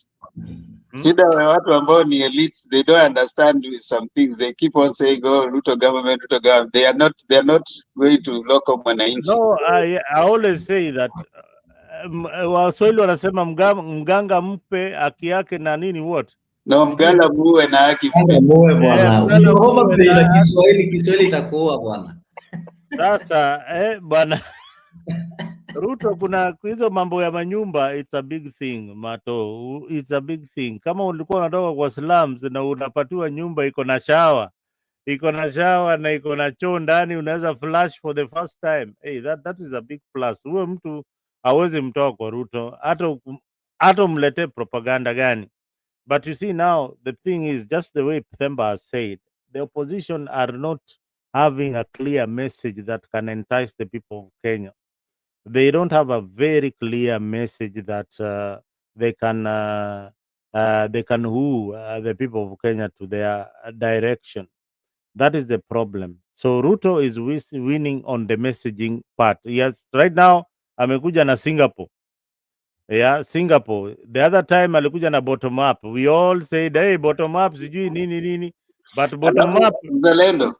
Hiyo kitu ya Singapore, unajua these people do not understand. You know, hiyo kitu ya Singapore was a bait. And the problem is these guys, this united opposition, they are falling into any bait. You know, when you are used to fighting everything, you are given something they know you're going to fight. If you are mzalendo, ulipokuwa unataka tuseme unataka degree yako, you imagined that degree before you went to school to get it. Because you had it in your mind and you said that nataka hii degree, you don't wake up and have the degree. You have certain readings you have to do. You have assignments you have to give out. You have the whatever you have to do. So, anaposema we want to be Kenya to be like Singapore. These opposition guys do not have good advisors. We should be telling them, you don't fight everything. Being like Singapore is a good thing. Now, you don't say that hatutaki Kenya, say hiyo ni kitu gani umekuja nayo. You see, you are telling Kenyans not to imagine. How many of us have been to heaven? We are told heaven has streets of gold. And you know, some of those pastors have not been to that heaven. I like it. Yesterday, I think on Brother Benny show, I told somebody I was born and I found my parents in a certain church and were being promised heaven. And I also learned that my grandfather was also promised the same heaven. I got promised the heaven, and my kids are also being promised that heaven. And we've never stopped going to church because the other people have not seen that heaven. So as a leader, first of all, you need to have a vision and a dream. So I heard a certain leader saying that, you know, Kenya cannot be like Singapore, and you want people to elect you. It means you don't believe in anything, you don't have any vision, you don't have any dream. Then where do you want to lead us? So in that Singapore term, Ruto has really beaten his opponents who have foolishly tried to oppose it, and people are now going to see sense in it. I think, like right now, he's setting the agenda for Kalonzo. I'm glad Mato has joined. He's telling you that, you know, Kalonzo have done nothing for 50 years. Then Kalonzo comes out instead of even ignoring that, you know, I've only been in government for 40 years, confirming that these 40 years I've done nothing. So Kenyans will go, kumbe huyu jamaa anasema ukweli. No, Kalonzo did a presser to answer William Ruto on that. Now, wacha ni introduce Mato Mkenya Mkora. Hey, Mkenya Mkora. Hizi majina mnazitoa wapi bana? Mkenya Sasa ukishajiita Mkenya Mkora, basi kuja utupatie sasa ukweli wa maneno. Mato, karibu. Happy New Merry Christmas. Sasa hata majina mengine unajiita inaonyesha tu kweli, hata unajua jina tu kishajiita inaonyesha tu mahali. Hakuna jiita Mkenya Mkora. Sasa Mkenya Mkora anataka kutupatia mawaidha. Sasa nani atakusikiza wewe mwenyewe ni mkora?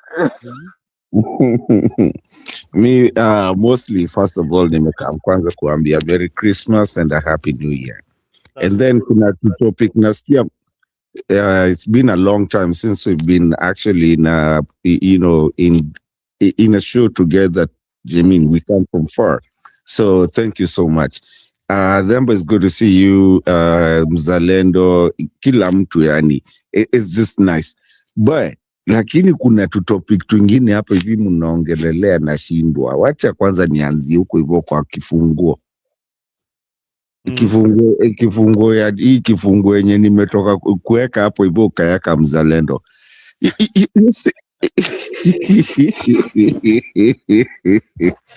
see, the nonsensical thing about these things that are happening. First of all, is a question that I'd asked a long time ago. Who's the landlord? Okay. Number two, how much nimeuliza tu hapo hivyo, how much did we print hizo funguo nazo, because we know that's hiyo si kifunguo kwenda kufungua hiyo mlango. Again, on the other side, also think about it. Look at the humanity, wale watu walikuwa hapo hivyo, hiyo kerende yote ni wenye walikuwa wamebeba funguo. Kwani mnakuja kuishi watu wangapi kwa nyumba moja? I mean, the whole thing was just staged, managed, just to show something. Okay? Now, eto wachana na story ya nyumba. Because I know them atatuambia hapo hivyo hiyo ndio kazi Ruto amefanya, amejenga manyumba. We don't know that, hatujui watu wote waliingia kwa hiyo place wenye walikuwa wamebeba funguo zote, kama walikuwa wanaenda kuishi watatu ama ni nini. Na kama ni ukweli, si wangepewa ufunguo tu, mtu aende afungue nyumba yake badala ya kupewa funguo zingine zimeprintiwa. Naonanga watu wakipewa check maybe in a bank, they normally have a dummy check, so let us also be factual. Kuna kwa na dummy check kale kakubwa I get what you're saying. Those are called no, you can. Yeah, but you can cash that big check like that. But just look at the number of hizo funguo zenye zilikuwa zimepeanwa and how many apartments are in that house. Mato, acha nikuulize. Uliza baba. Did you see apartments? Yeah, those actually no. You know what? Roger, yes or no? No. Thank you for bringing that, asking that question. Roger, it's a yes or no. Did you see? Do you know those apartments were launched by Uhuru in his term? No, forget about that. I'm just asking, did you see the apartments, yes or no? But they were launched by Uhuru. It doesn't matter who launched them. Did you see the apartments, yes or no? They've been there. Ni kama Bagadi. Mato, you're not answering the question. Mzalendo mgoja kwanza hiyo ndio. Wacha tusikize kwanza Mato hapa tusikie anasemaje. Mato, uliona apartments zikikuwa launched? Launching is not like can launch a river. Thompson Falls was launched by who? Thompson. Did he discover them? Okay, you're running away from the. No. Themba, let me help you with Mato.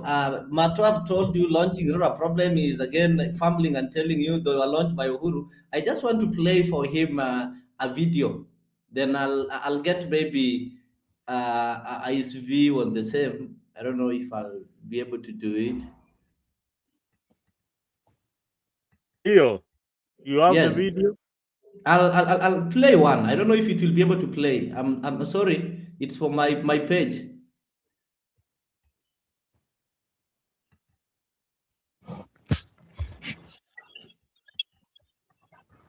Okay.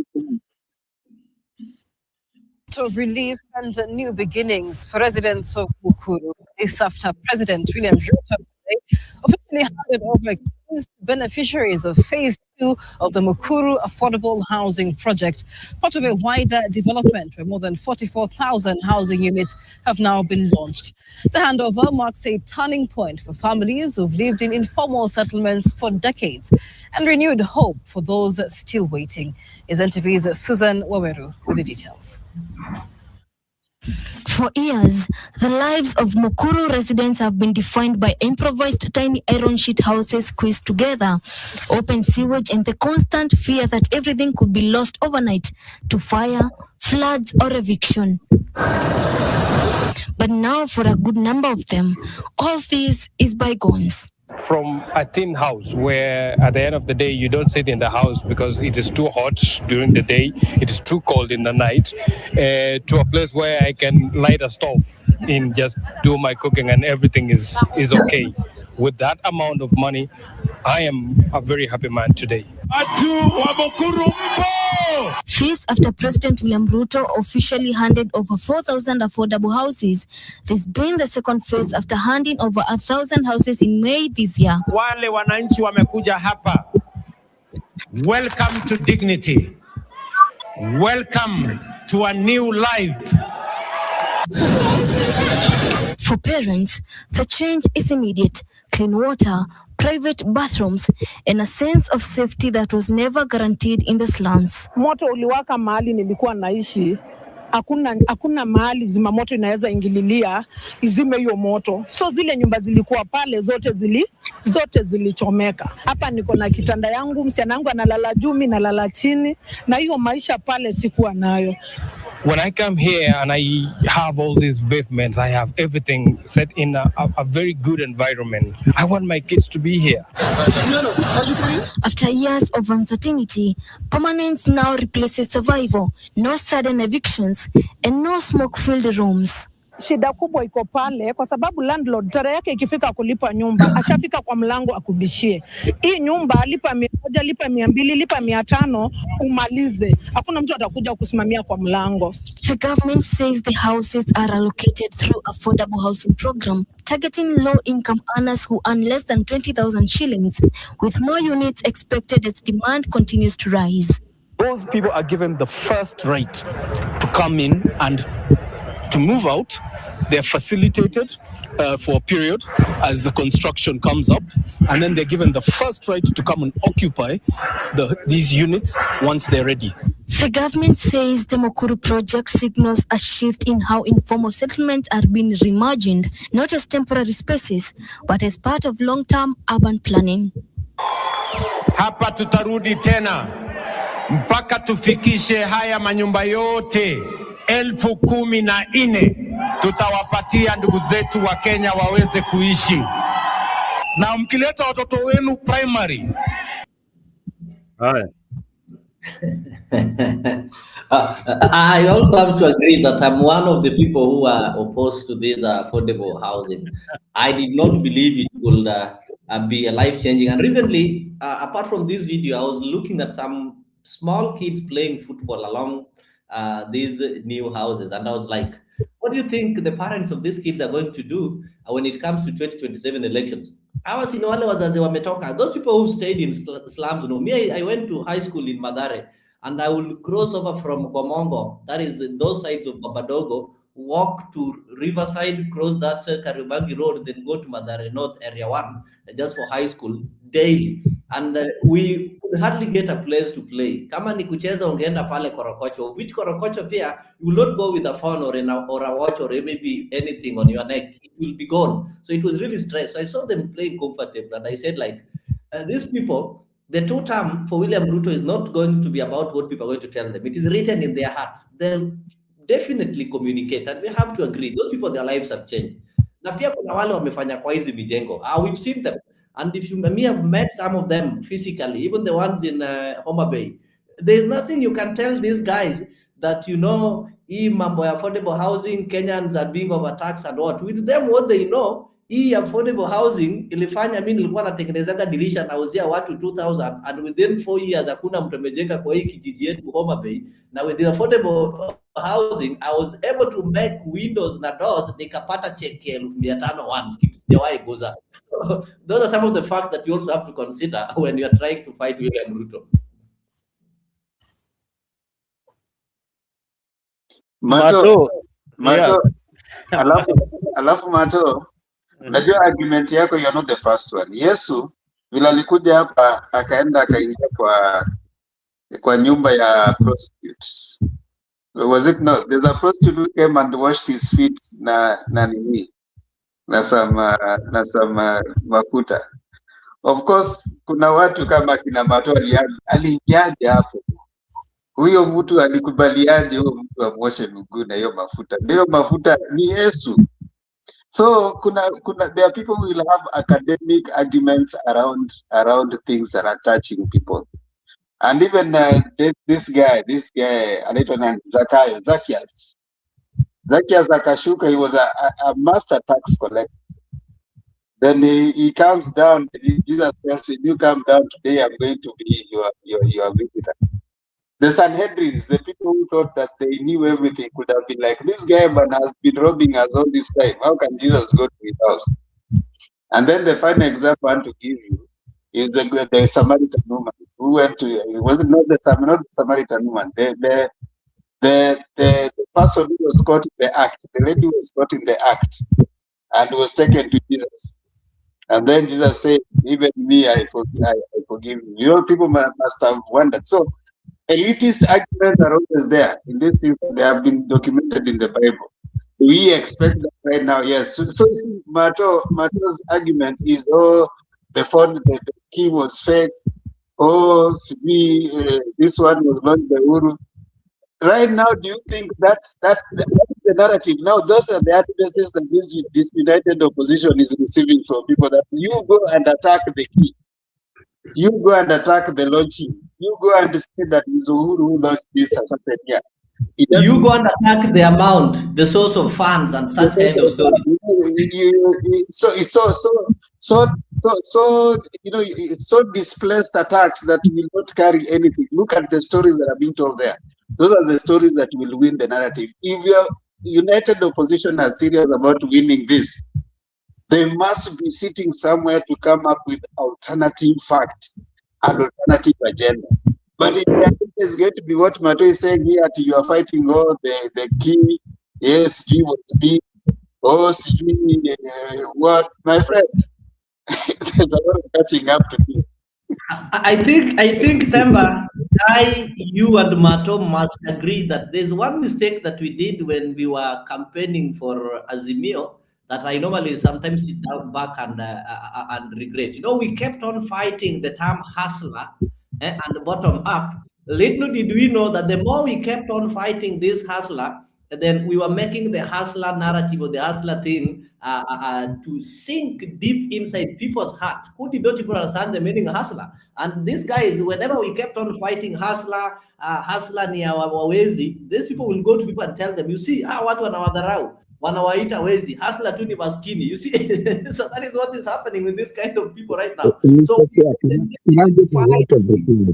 narrative, that is Ruto set for us an agenda, and we followed that agenda. In all our meetings, we were fighting his ideologies, your hustler, your wheelbarrow. Little did we know, we were supposed to concentrate on setting an agenda that could sink in people's heart. That is what is happening right now. Ruto is helping these people to set an agenda. He comes up with the Singapore thing. Then he knew very well these people are going to take it negatively and start fighting Singapore. Then he's coming and telling you, look, sisi tunataka maisha mazuri ya Singapore, lakini hao watu bado wanataka tu nyinyi Kenya ibaki tu kama slum. Mimi mtakubali kitu kama hiyo? So we are working with a cunning man, and now Mato, you also need to know now that in the absence of right,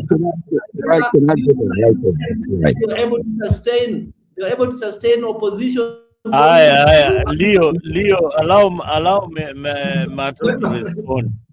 Allow Mato to respond, tafadhali. Yeah, been mentioned a lot, like, and I know because I'm coming controversially, and then there's, Leo right now, the reason he's smiling like that is not because it's Christmas or New Year's. It's just because he thinks that just he's proving a point of what he used to say. Me and Leo, we've had this conversation to pigana huko tukaangushana and everything. Sitaguza themba.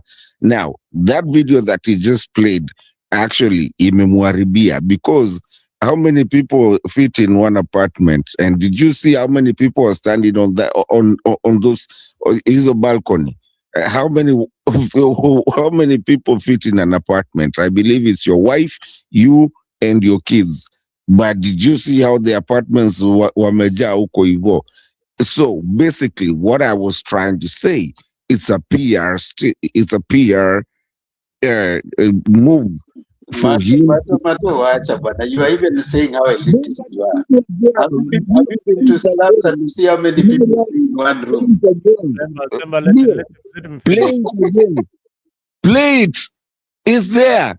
Tell me how many people fit in your apartment. Hold on. Mato, you are being elitist. Do you know how many people stay in slums, even in one room? Just play that video. No, hold on. Do you know? You don't need to play the video for Mato. There's one thing that you need to tell Mato when we are launching. Number one, that was not the only apartment. They chose one to launch. There are several apartments. The apartments in Homa Bay and all over. There are some that are complete and there are some that are not yet complete. So the one that was launched, the president will not launch all the apartments at the same time. So they had to choose one. And those people you are seeing, they were also allocated houses in various parts of the Ruto knows how to play with your minds. There's somebody who comes to play the launch a house. Have you had anybody complain? People are very eloquent and people who are smart-minded, to see them just being played in a bullshit. Sorry. Forgive me for my language. Watu wanachezwa tu na mnaona mkichezwa na mnachezeka tu. Now already, and that's why I come to Themba. Themba saw this coming a long time ago when we were really debating about, Kitambo. Themba said Ruto is very smart and he knows how to change people and how to make people think the way he wants to think, and he wants you to think. And this is exactly what Themba said. One day we were having a conversation. He said, Ruto atageuza watu. And the weirdest thing is that I'm seeing people who actually could see things starting to switch. It's so unfortunate that you're starting to see people. But for me, I'm not switching because I know this guy is not going anywhere, and this guy is just messing with Kenyans minds. And unfortunately, my fellow panelists, is that the run to 2027 has already started. This guy, just venye alikuwa anaitwa tangatanga na Uhuru, right now is all PR. He's gonna do everything ile tangatanga alifanyia Uhuru for like 5 years. Now he's on esteem yake sasa ndo imefika, so that he doesn't lose that 2027 seat. Unfortunately for him is that some people have woken up and some people are looking at him. I don't care. No, and just just you remember some of the biggest people who were bloggers, when waliambiwa that they need, watapewa pesa ya kama you're supporting pro-government and something like that. Sisemi hapa tuko hivyo, but I remember mtu kama Mwaf was the first person kuleta Itumbi mwenyewe. And he knew, because people are getting paid to do that, so that the narrative changes, that it's not against bad governance, but against one-term, two-term nonsense. The thing is that we're still against bad governance. Watu wenye saizi kama kina nani hapa hivi, my brother hapa hivi Leo, wanasema ati sijui wanaona kabisa watu wamesimama kwa nini, wako wengi sana wawezi ingia kwa nini moja, but that's what people are trying to propagate, to do that. But again, now that is going to be the story, but then again, what exactly has that man done to our country? Mato, I think your question is really correct, and I understand it, Christmas over there. And the big question you're asking, I know by that time we were campaigning, we were in the same, the only person who was against us was Mzalendo. And as a matter of fact, and I've never failed to tell Mzalendo that Mzalendo did not stop fighting or did not stop loving or supporting Ruto based on ideologies. Mzalendo stopped supporting Ruto because Raila joined Ruto. That is a fact that will never change. And because if you look at the plan that Ruto had, the plan that he was supporting is what is being implemented right now. And the only thing that made Mzalendo to turn against Ruto is because Raila joined Ruto. We had people talking of the Mount Kenya rebellion. Mount Kenya did not hate Ruto. Up to now, they don't hate Ruto. What made Mount Kenya to rebel against Ruto was his association with Raila. And I'm pretty sure that now that Raila is no more, that rebellion, if you even look at the current happenings, they've now started coming back pretending that we are having a Mount Kenya East and Mount Kenya West, pretending that it is only Mount Kenya East that are now supporting Ruto, but the Mount Kenya West are rebelling against Ruto. So that's not a statement of fact. And when I weigh some of these things, it keeps reminding me that in 2027, Ruto is still going to get almost or more than half of the Mount Kenya in the absence of Raila. If you wanted Ruto to lose Mount Kenya, Raila would have been there. So the only thing that separated these two people was Raila's joining William Ruto. Somebody has asked, what has Ruto done? Yes, we look at the country, we can say that the driver is heading on the right direction. He might not be on the right speed, he might not have engaged the right gear, but the direction is correctly. Because one thing I have to give to Ruto is that he did not abandon some of the projects or some of the plans that Uhuru or the predecessor had. He actively continued with them. And the only thing that he've done differently is that he've opened these kind of projects across the country. So if you go to each and every region, at least there is something that is happening, something that was not happening before. If you just imagine that for the first time, if Mzalendo will be going home, he will have to hire maybe a Mercedes, because the old car that he left at home, I think, is grounded now. A Mercedes there at Kisumu, and will drive safely to Homa Bay without those bumps. Though when he now wants to take the kids for Christmas, you know, some of us used to go to Kisumu and maybe the lake. Just from Kenya, all those roads zimejaa kina Uhuru, zimejaa portal. Quit lying to people. Listen, you don't come to my place. Listen, I want to tell you, for the first time in history, we've not seen people from Kano, Kabonyo, Kanyagwal coming and saying Serikali's idea. Do you know what happened there?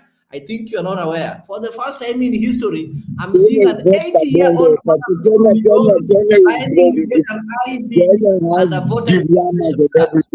I drove Kenya. Ile mabonde iko huko hivyo bwana. Is not even the way after president. All right. Okay, guys. Leo and Kenya Mkora, let us have some order. And, but just a minute. You know, okay, there are so many people. Listen, Leo. There's only so 1 many minute. Just a minute. There are so many people who are watching this show, and you people are respected. People, look, you can see from the comment that people like the kind of civic education that you're giving here. But you have to be factual, and you also have to give somebody an opportunity to rebuttal, so that we can have a decent conversation. I agree with what you are saying, that Ruto in fact has done blah blah, and his intention to build that highway from Maimayu to all the way to Kisumu, that will be a plus. That will be a plus. So Mato Mukora, we also want to hear, Kenya Mukora, we also want to hear your other side of view, why you don't like development coming in that direction. Mzalenda, I Or was winding up. If you only give me only 1 minute, then Matu okay, and Themba you also, go I ahead. also want your views. I also want your views and Themba's views on this. There's something that has also, I know Mato is won't support Ruto because Kalonzo is not supporting Ruto, and I'm sorry to say that. And there's one thing, I like Kalonzo, and in 2032, if Kalonzo presents himself as a presidential candidate, I'll vote for him because I know in 2027 he wants to manage. In the absence of William Ruto, I'll vote for Kalonzo. That's a statement of fact. So there's something that has also come clear, Atemba, and Mzalendo will agree with me. And we need to have a discussion of this. Have we been fooled for the last 50 years concerning the numbers of the Central, the Mountain, the Morema? I checked, and when thanks to Dr. Raymond Omolo, look at the current ID registration. I was so moved to see a man who is 70 years old have lived in Migori, not one, not two, in hundreds, and they've never had an ID. Has the government been deliberately suppressing our numbers and increasing or inflating the numbers? And these numbers that the mountain have been priding of, at least they've now been left naked, because we are coming to realize it has always been fallacy. Because if you look at the statistics, the enrollments in schools and the registration of births, which will be a reflection of the adults in that area, it tells you that they are at the bottom as far as numbers are concerned. But when it comes to voting, they are at the top. So these are fallacy that has been exposed by William Ruto's government. And come 2027, you are going to realize that we've always been suppressed by about 2 million votes. Right now, there is a projection that we are going to register 1.5 million votes in Nyanza. Not that these are the Gen Z votes. Those people, the millennials who've been applying for IDs, I have a cousin who've undergone through the same. You apply for ID, after 3 months, your ID is not out, and you keep on chasing, and such kind of thing. So the numbers that you've been told, if you can't go to Northeastern, the Somalis, the Orias, one man has got 4 wives, and at least each wife is having 12 kids, then you're telling me that somebody in a place whereby we've been seeing women demonstrating that the men are not impregnating them, are now having numbers compared to the people who we know naturally don't use family planning. So we also need to have a debate on that. Have we been fooled for all these years? Let me come in, Mzalendo, because my time here is, I just want to step out in the next 10 minutes. I like Leo's last question. I think that's I need to I like debating when I've gotten the facts in my fingers. I'll go read that probably in our next debate. I'll come lend my views to that, because that is a very interesting view. However, I want to chime in on what Mato is bringing out. Mato is probably falling into another dangerous path. That is a path that is full of emotion. In politics, try to separate emotions with the politics, because politics of emotions can be very dangerous. I remember even in 2022, when we really supported Azimio factually. But the last day, when we had the last debate just before election, we asked a question here, and some of the people who were in Azimio got mad with us. I remember Kina Stone, PK, and we said, I just asked, personally, I've gone through that question, what if Ruto wins? They didn't want to hear any of that. After we had already done all the debate and now we are closing the show, I said, what if Ruto wins? Because that's the nature of politics. The nature of politics is such that anything can be. But there are things that you know, and there are things that you do not know. We only come and debate the things that we know. But in politics, there are things that we don't know. So that is one. Secondly, Mato, it's fair for you to. Ruto is likely to win, not because he's doing very great things, but because the alternative is not doing any better.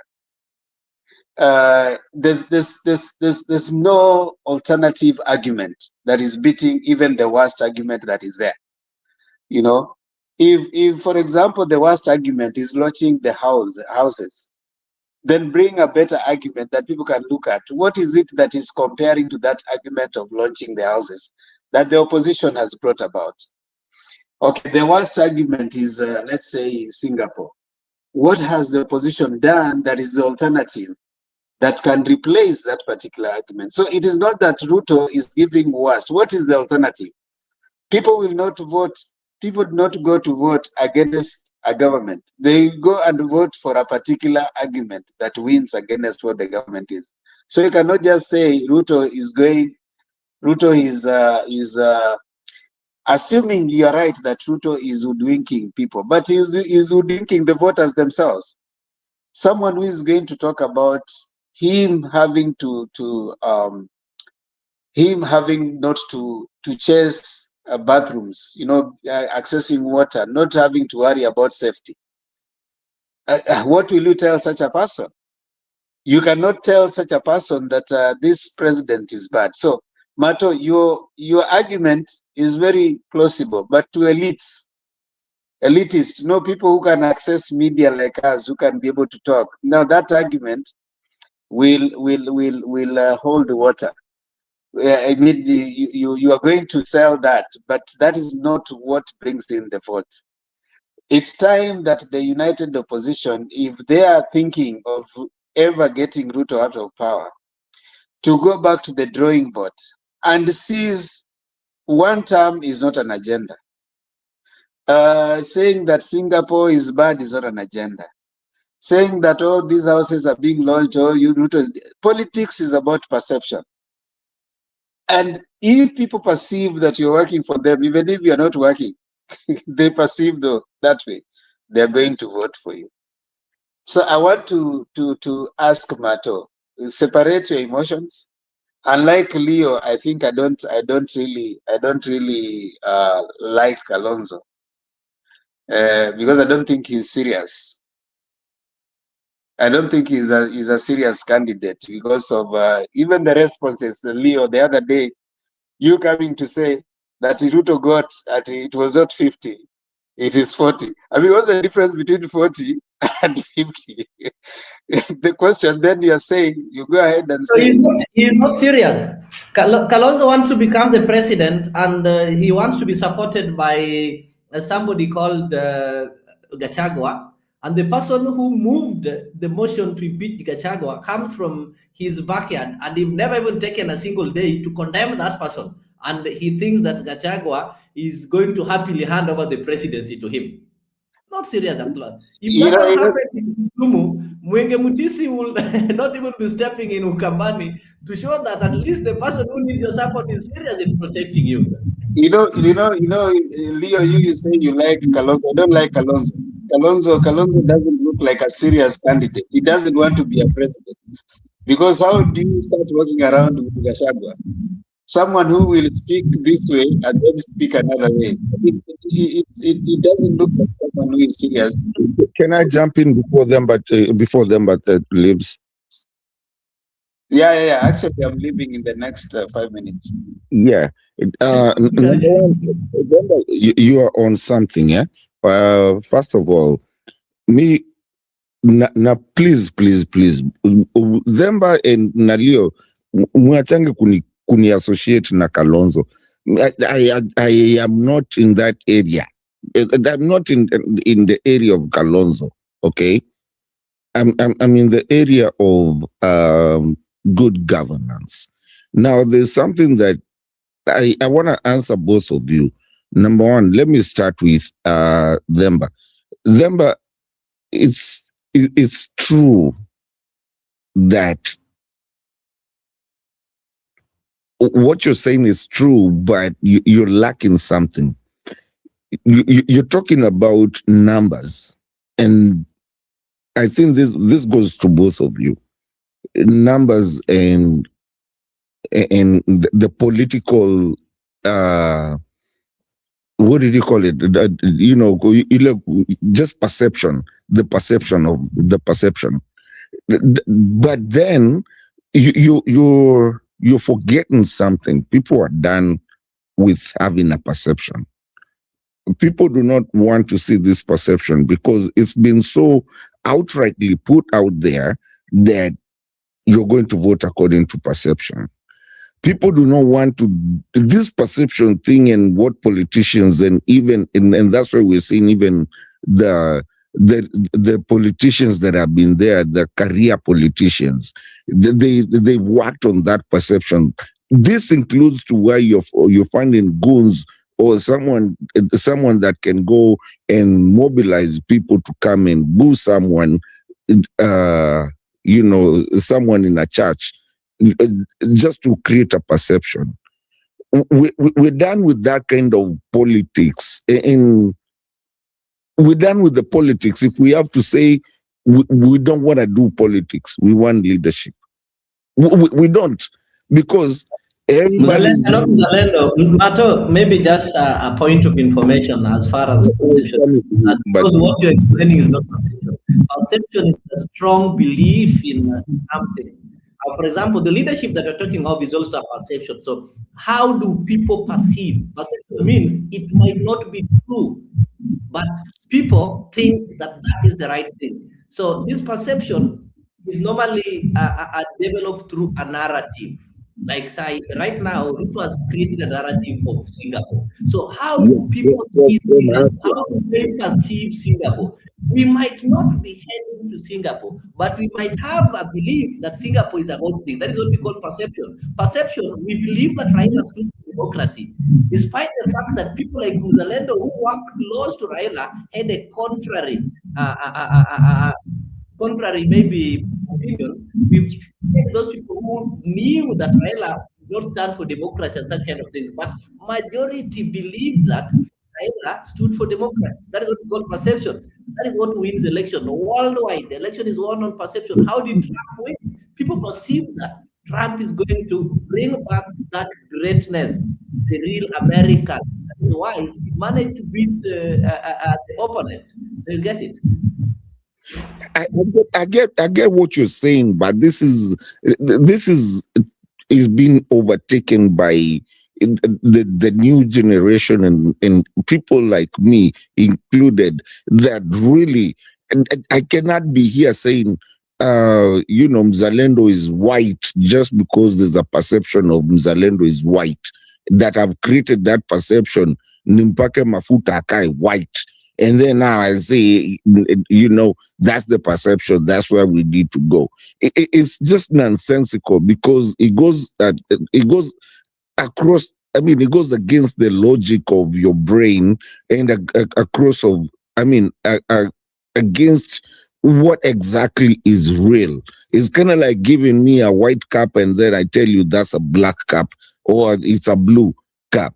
Then at that point, and that's why you find people, the so-called politicians, I'm not gonna call them leaders, the so-called politicians, they come out and watusiane, and then unapatana nao watu walikuwa wanakunywa pamoja ama walikuwa wanafanya nini together and whatever, is because that perception.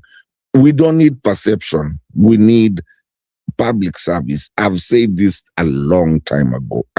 Tukiwa hapa, Mzalendo was here, you are here, and most of other panelists, who know us, were here. Now, let me come to your point, Raka, Leo. Have we been duped of the numbers of Central? I said it. During our conversations before even election. I told you guys, look at the mass area of the Central and look at the people who are there. There's never numbers there. Numbers are not there.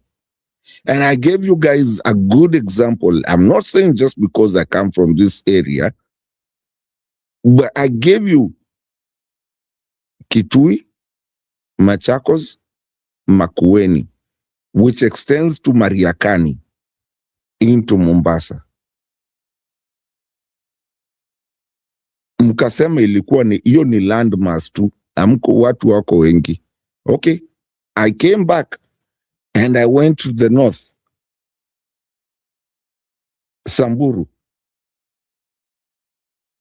In what you're saying, where is Central? Central is just Nyeri.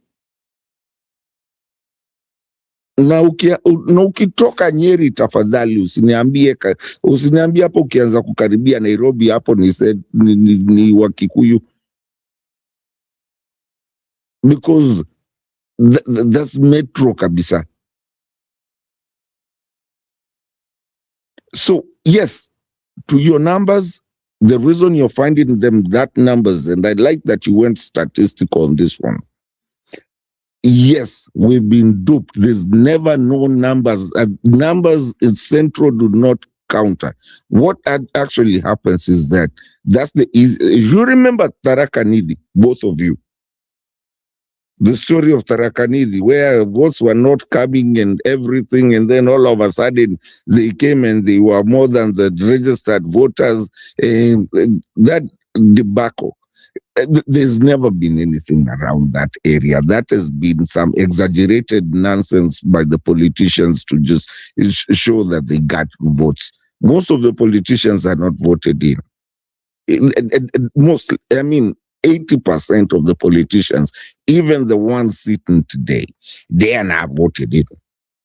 They just knew how to do. You remember Waitito stuff that they were saying, oh, kila mtu atoke, and then they come and stack, votes and stuff.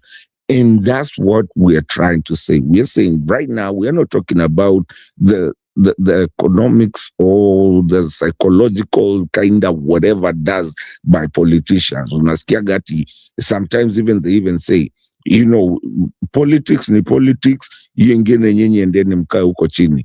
Politics is perception. No. Or even a politician can talk matope in parliament and they are protected out there. No, we want governorship. We want to be governed.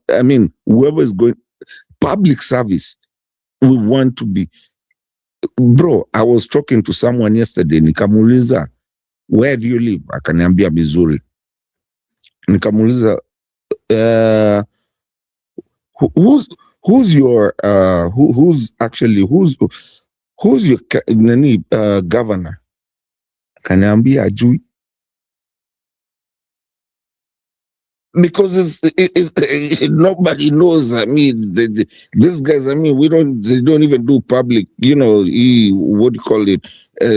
Public show, nanini, and road shows, na vitu kama hizo. They don't do that thing because you're going to choose a public servant.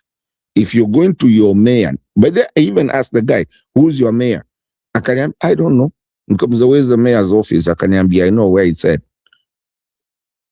So why can't I go to a mayor's? Why am I able to go to a mayor's place? But there's one thing that we're not making clear. That person who told me they don't know the mayor or the governor. There's one thing that don't make clear. Where you are in the US, the political party. Who told you I'm in US? Where? People vote the party. Once I'm a Democrat, I'll vote all the Democrat candidates. If I'm a Republican, I'll vote the Republican. Why they don't even care? Like our country, where our political parties are not yet stable, they don't stand for anything, but they're just political vehicles to ascend to power. So that is why it is possible, even if I ask Muzalendo, you won't be able to know the governor that he elected simply because Muzalendo was a Democrat and elected. But Leo, you're a very smart person. We have to start voting ideology, not perception. When we talk about perception, so unasema nikuje nidanganywe tu, kwa hivyo nimedanganywa sasa niingie huko. So now who's fooling who and who's stupid? Because umeambiwa wewe kwanza wewe ni mjinga, it's a perception. Wacha tukuperceive that tunakaa yellow, sasa basi tukue yellow. Is it ideology? Is it, what are we doing? That's it, wachane nayo.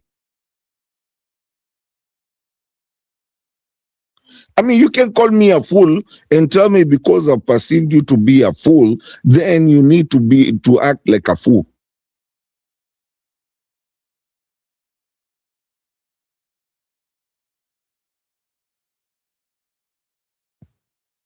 I'm listening to you. Uzalendo, do you know your governor? Not the one in Kenya, the one in.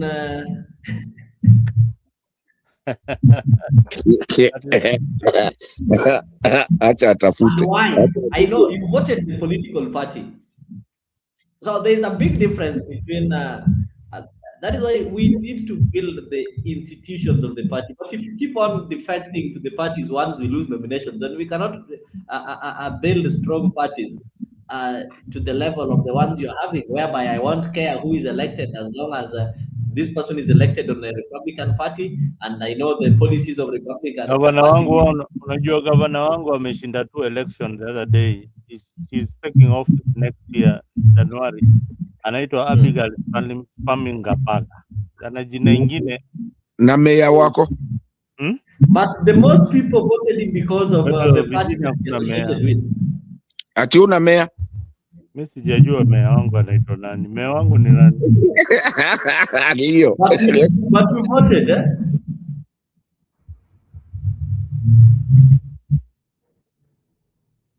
Ana Google. Endelea. No, that is why I was telling you. So that one brings you to the issue of building strong political parties rather than just some elective vehicles to ascend to power. We must have parties that have got structures, they have got what they stand for, and if you're elected in that party, you have to follow specifically what the party stands for. And if you don't do that, the party should be able to discipline you. But if you have parties whereby you are joining the party because that party is popular in a specific region, when you ascend to power, then you feel like, oh, you didn't believe in what that party believed on, so now you want to do your own thing. That is the problem we are having. So as Kenya, we still, instead of giving this democracy to people to be able to be starting parties from here and there, we need to first of all see how do we structure our parties so that they become institutions. That even if you elect a cat, I usually tell Mzalendo, even if you elect a cat, as long as this cat is going to operate under the political party, then their structures, their instructions, and their values that have been enshrined on that party, that this cat will behave the same way Mzalendo is behaving. So we've not reached there. Even though we try, ODM tried, and sometimes we I agree with you 100%. I agree with you 100% in what you said. I just want to just not really correct you, but add on something. Yes, the political party, the ideology of the political party, but also under the constitution, staying within the constitution, because the constitution is the key, is not the party's constitution or ideology, but mostly under the constitution, because people are operating away from the constitution and we are forgetting that constitution. And that's why you hear this perception thing, which I'm completely against. I get you.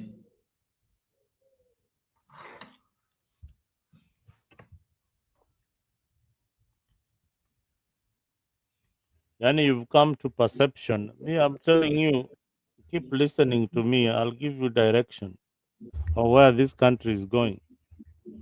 But so far, I think Ruto is winning in the narrative of where the direction the country wants to take. The opposition is failing drastically on the narrative. They think that politics is about being combative. It's about selling an agenda that is sellable to the people. Matter until you get that right, then you'll be on the same side like in 2022 when you thought that, hey, Baba is winning, Baba is what?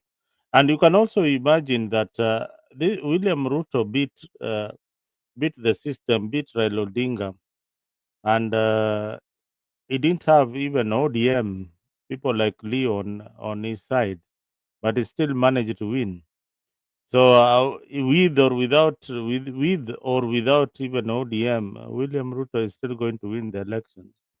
because the opposition is not organized. I can't see in the I absence of like Raila. that. The problem that Ruto is not going to win because he's the best candidate or because he's really done what Kenyans expected of him. But he's going to win because we don't have an alternative. Not the question that we have grown wiser to an extent that you cannot just tell us to follow this direction. You can tell us follow this direction, but you cannot stop us from following a certain direction without giving us an alternative direction. You're I telling think me this is what for you, Leo, it's a confusion that that came with Baba's death. So for you, if Raila Odinga was still alive and uh, and decided to go against Ruto, you'd still be supporting Raila Odinga. So it's not about even an ideology that you have. I It is will be about supporting Raila Odinga because he would have given me an alternative. That no, is one. the alternative would But if be Raila no, listen. himself realized that Ruto's alternative is better than his and supported him, There is then you now want to tell me to stop no. supporting Ruto and I think follow an Raila alternative only. that is worse. No, these are the facts. Raila only supported Ruto because of his age was catching up with him, and he knew that he's becoming more irrelevant by the day. That's the reason why he supported William Ruto.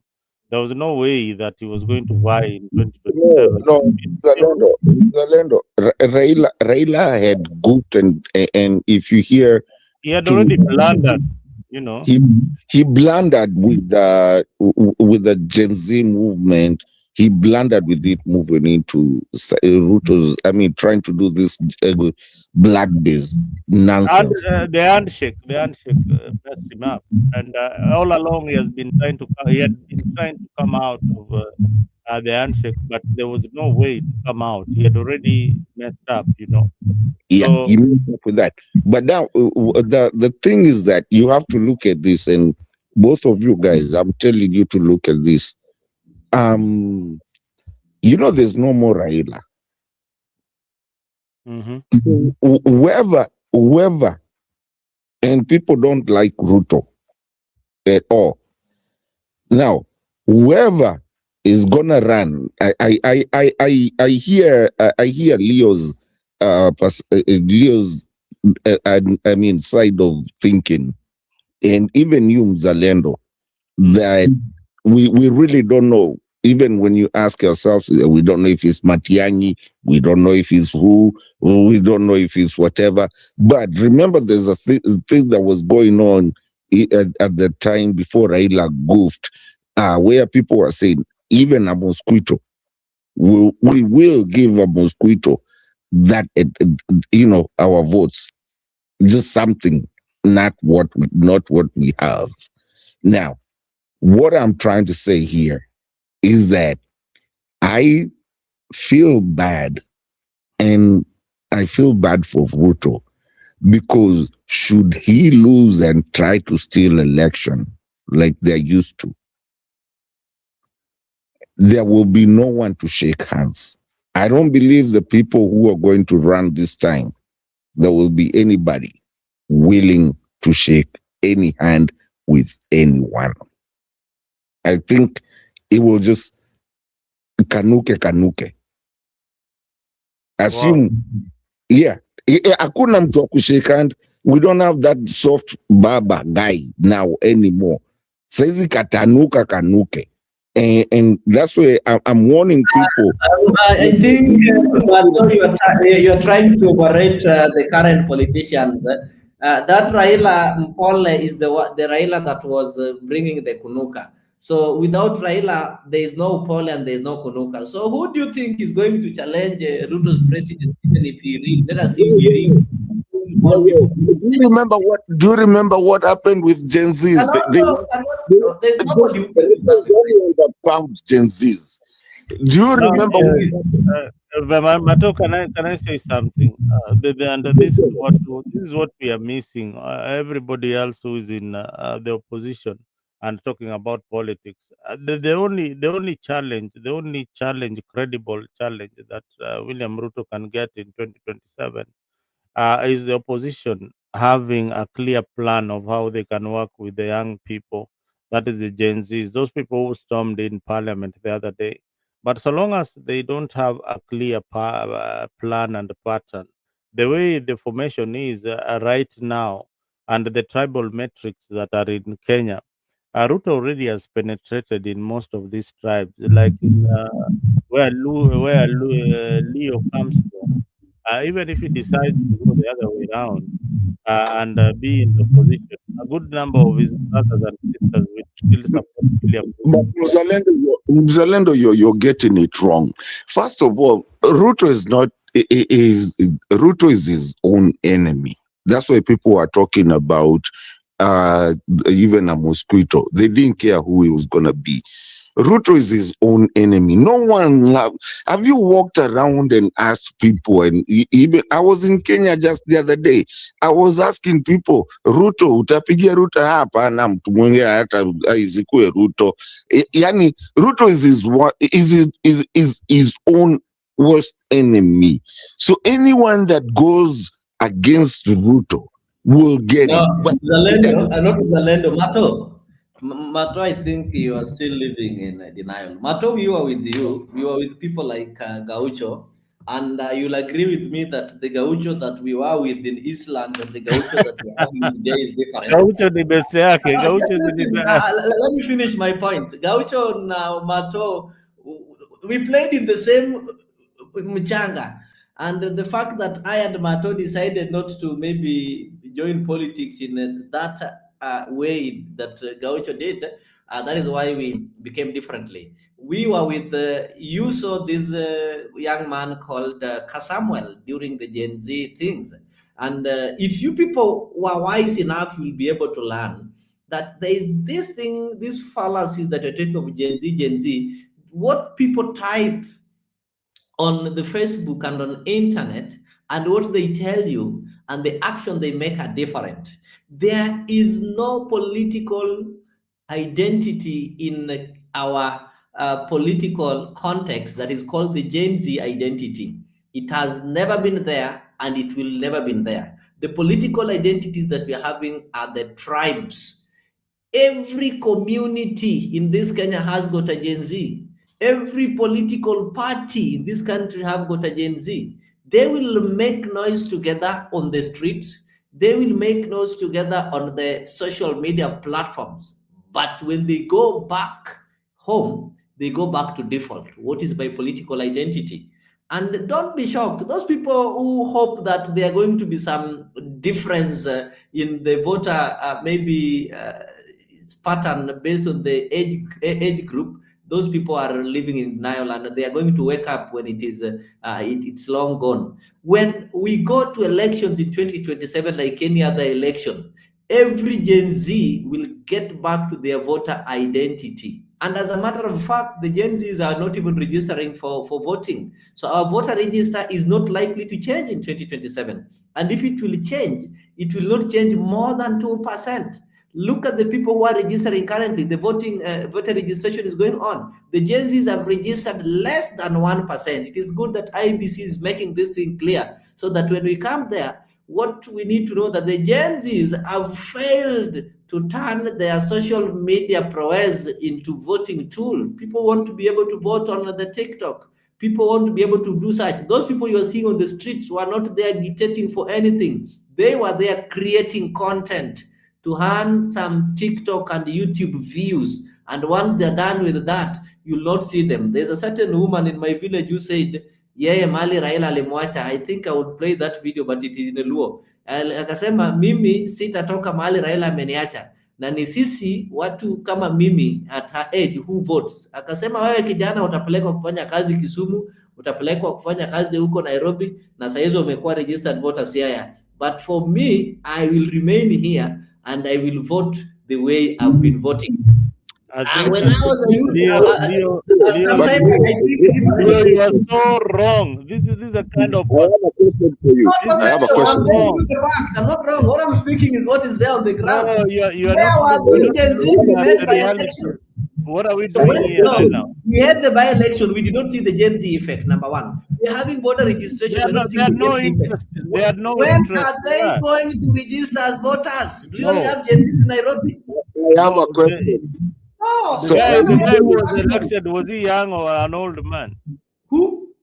Boyd Were, is he a young Boyd person? Were was elected by old women, not the Gen Oh, he Zs. was Look at not those people. so he was not elected by his age mates. Not age mates. He was not Not his age elected by mates. the young people. So he doesn't. His age mates have not registered as voters. You know, people, you need to be looking Okay, at the okay. statistics. All right, Don't okay. blame on her. I need you to answer this question. Very, very simple. How did the young people manage to storm Parliament and organize a Storming demonstration? Parliament and How did elections. they organize that I'll demonstration explain that to you you. I'll explain to you. You know, sometimes you need to be sincere. organize in your party ODM? Have you not seen the strikes taking place even in a high school or even primary school by young people? So when it comes to striking and storming, that is left for young people, something that doesn't need. But when it comes to voting, people use voters' card, not So physical. you are How saying, do young people manage to ban dormitories? Does that want to change the leadership in school? do you know okay. How Do many you know people ban the of a country parliament? called Tunisia? What Do you about know of Tunisia? Lebanon? Those are Do you French know of colonized Sudan? democracies. You can't compare with Do you the know of British Egypt? colonized democracies. My friend, sometimes you need to reason. No, Storming these are Storming government. parliament These is are, similar to banning a dormitory. Is it the first time students are banning dormitories? Does what it is that? change I education mean, policies? you have not seen young people changing regimes like in Lebanon, in Sudan. Those are French colonized democracies with poor democratic Do backgrounds. you want Don't me? compare So British you are colonized talking now. democracy. Do you know what happened in the U.S.? Okay, so now let me tell you, these people are not going to vote for William Ruto, then they're going to demonstrate and change the presidency. That will never happen in Kenya. Did you ever hear? Never happen. Did you ever hear about the Black Lives Movement? Good year, His Excellency. Nobody is going to remove a president demonstration. I rarely fall in the same road with Mzalendo, and he knows that. But in this one, I'm with him. Let me tell you, we are not here to be ruled by people. We can change it. My friend, those street democracy is what has kept Rugos out of government for the last 60 years, hoping that they can demonstrate and overthrow a government. They started in 1982 until Raila died. Now you are still telling me that some people without IDs, because they can be able to run Who is this? I mean, what are you talking about? Somebody who is in college, how does it not have an ID? Are you for real, They Leo? don't vote. They don't vote. They can only ban parliament, and the presidency is not gotten through banning parliament. That will not make the elected president cease to become a president. These things we've tried as a community Let me educate you just a bit, because I think you don't understand where this is. I don't want to lose this, please. I'm with you on this one. Please. Yeah, go ahead, Mato. Leo, let me. What you're trying to say is that, do you know? No matter how many Kaba Gen Zs will demonstrate when Ruto is re-elected. Let us start from there. Let somebody speak. Wacha mtu aongee, aseme yake ndio ukuje uongee, ama akuachie uongee. Unataka kujua? Leo, I will be leaving for you my sentence so that you finish, because you seem to know what I'm going to say. So go ahead. Leo, Baba died, right? Most prominent person we've ever known. Okay, my parents died. Someone else died. So when you start talking about that these young people have no votes, will never vote, will never take their voters cards and whatever, and what Mzalendo is also asking you, they are getting their IDs, right? Because you need to have an identity. You have an identity card. So what makes you think that? Okay, my question, wacha nisikimbie mbali sana, because I want Mzalendo is educating you on something, and I don't want to take too much time of him. Are you telling us that venye tu wazazi wetu wakikufa, then the voter registration goes down? Okay, Mato, before you continue, Siku Katezi, you've asked a good question. Me, I like the statements of fact. Right now, IEBC opened voter registration. We are in the 5th week. The results or the number of new registered voters, listen, the number of new registered, let me finish. The number of new registered voters is not hidden. It is public. Log into IEBC portal and check the change in registration. They've even analyzed it statistically. According to the age, the Gen Zs have registered less than 1%. So I'm telling you, based on that fact, nothing is going to change in the voter register. If these Gen Zs cannot register now, when are they going to register? So that one means the voting pattern will remain the same. People like me who are voting based on the tribal are the ones who are going to be majority. So those Gen Zs you are telling me that are not going to vote again according to their tribes are going to be less than 5%. If they were registering as voters, then we would be worried that they're going to bring any difference. But the fact that they're not registering as voters should tell you that if you're banking on them, then you are like standing on a foundation made on stand. You are going to wake up when it is already late. The Gen Zs are not registering as voters. The people who are registering as voters are people of Muzalendo's age who are not having IDs before. The statistics and the data is in public. Log into IBC. They've already registered. The peoples of, me and Zalendo, we already registered. You are not a Gen Z. Zalendo is not a Gen Z. Mato, you are not even a youth. You are above 35. You are not a Gen Z. So why do you want to call yourself Gen Z? I'm talking of the Gen Zs. You are above 35. You are not even a youth that you are telling me. So how are you going to change your mind that you've not been changing before?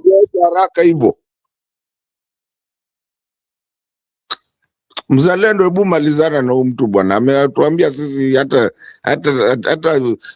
nini yetu ili expire, the voters card ili expire. Leo wants to create an argument, so the argument is good and healthy on his side, but this is the fact: is that the young people also grow older. The people who you are seeing in the street as Gen Z, they have now become millennials at one point. So there is also time that is flying. So I don't know where you are, because time also flies. They will not be static. That the people you saw 5 years ago will be of the same age when come 2027. There's a new generation of Gen Z who are coming in, who are getting IDs for the first time. The other generation that got IDs are now moving into the other group of millennials. But this is a fact, and it's a global fact that throughout the world, it is the young people who are going to change governments. They are the ones who are going to be the majority everywhere in the world, not Kenya, not and this is not this does not exclude Kenya. Every part of the world, Gen Zs will form like 70% of the electorate in the coming elections. That is in Uganda. That is what is that's the problem that Tanzania is having. Zalendo, I'm sorry, I didn't Let me just interrupt you. finish. No, before you finish, I didn't interrupt. I want you to. There's something I'm not getting. Gen Zs will form part of 70%. Why are you speaking as if you cannot access the voter register? How many years are we having? When are they going to register? Do you have the voter register, or I send it to you? The registration, just even wait. the population, they're not 70% of the population. I will play for you a Be video. serious. Seriously. Let me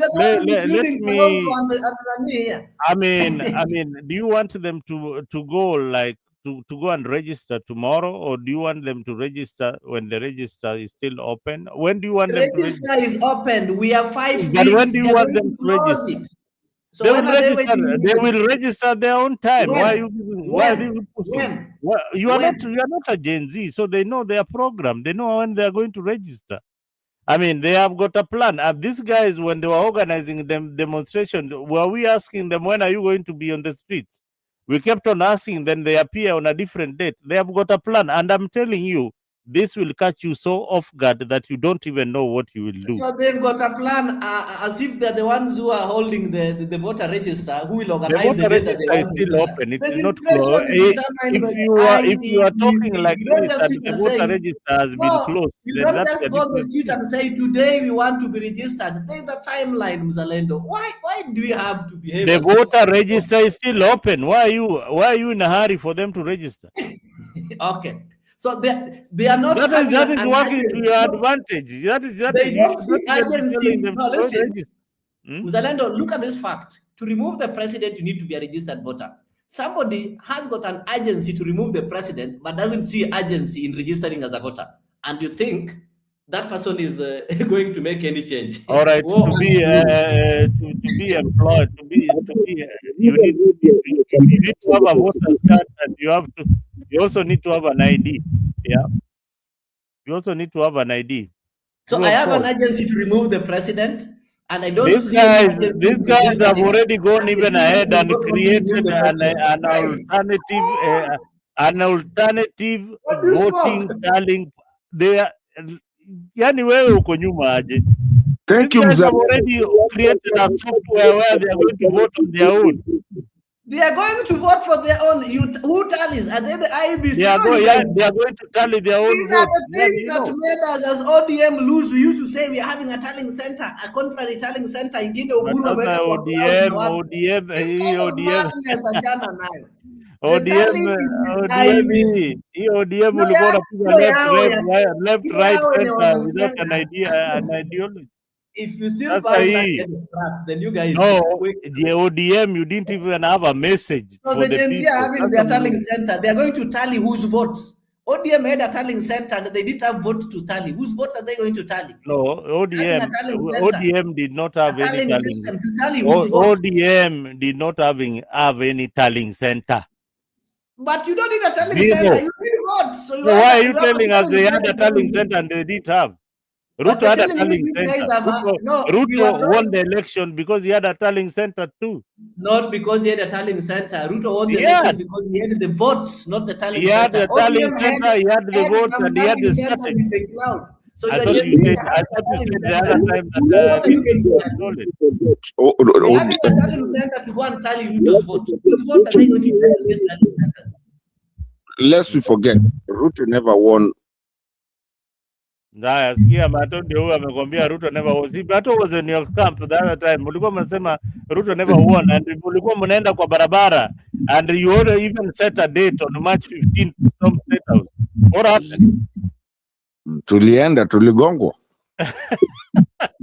Mato ndio huyo anakuambia mligongwa. Mato was enjoying some Kenyan coffee. Mato, hebu nikuulize, hebu kidogo tu Leo, wacha tu niulize Mato swali moja. Mato, hiyo siku Gen Z have been on your side, ingekuwaje Kenya? Kagekuwa kamenuka. Ama siku ile Gen Z walikuwa na demonstrate, Raila Odinga angeambia wafuasi yake kama hii Leo anapiga kelele hapa, ingie kwa barabara, ingekuwaje Kenya? Reli ingeng'olewa number 1 na nini na inaitwaje hiyo State House tungekuwa igebebwa ipelekwe ndio maana like if you in the Kenyan constitution hakuna mali nasema president resigns with people demonstrate. If you had this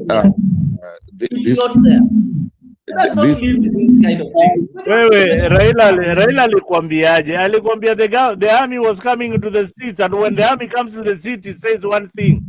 Serikali sasa mkae kama raia. Which article you are talking about a constitution when there is a coup. What are you talking about? What logic are you using? Coup in Kenya. Let me tell you. What are you talking about? Why did Raila Odinga join French colonized democracy? No, why did Raila Odinga join Ruto? Leo. Stabilize the government. It was not going to be stable. And What Ruto tells you all the time. Raila joined Ruto because Raila realized that there was nothing he could do about it. No, Ruto would have managed it. very well. He realized there was nothing. Unaongea mbaya juu ya baba, ndio juu sahi hayuko. Sasa unaweza fungua hiyo mdomo yako ati there was nothing Raila could do about it. Yani unaweza ongea mbaya sahi. No. There's one thing I like with Raila. Raila was a calculative politician. He would see why did Raila do Kibaki?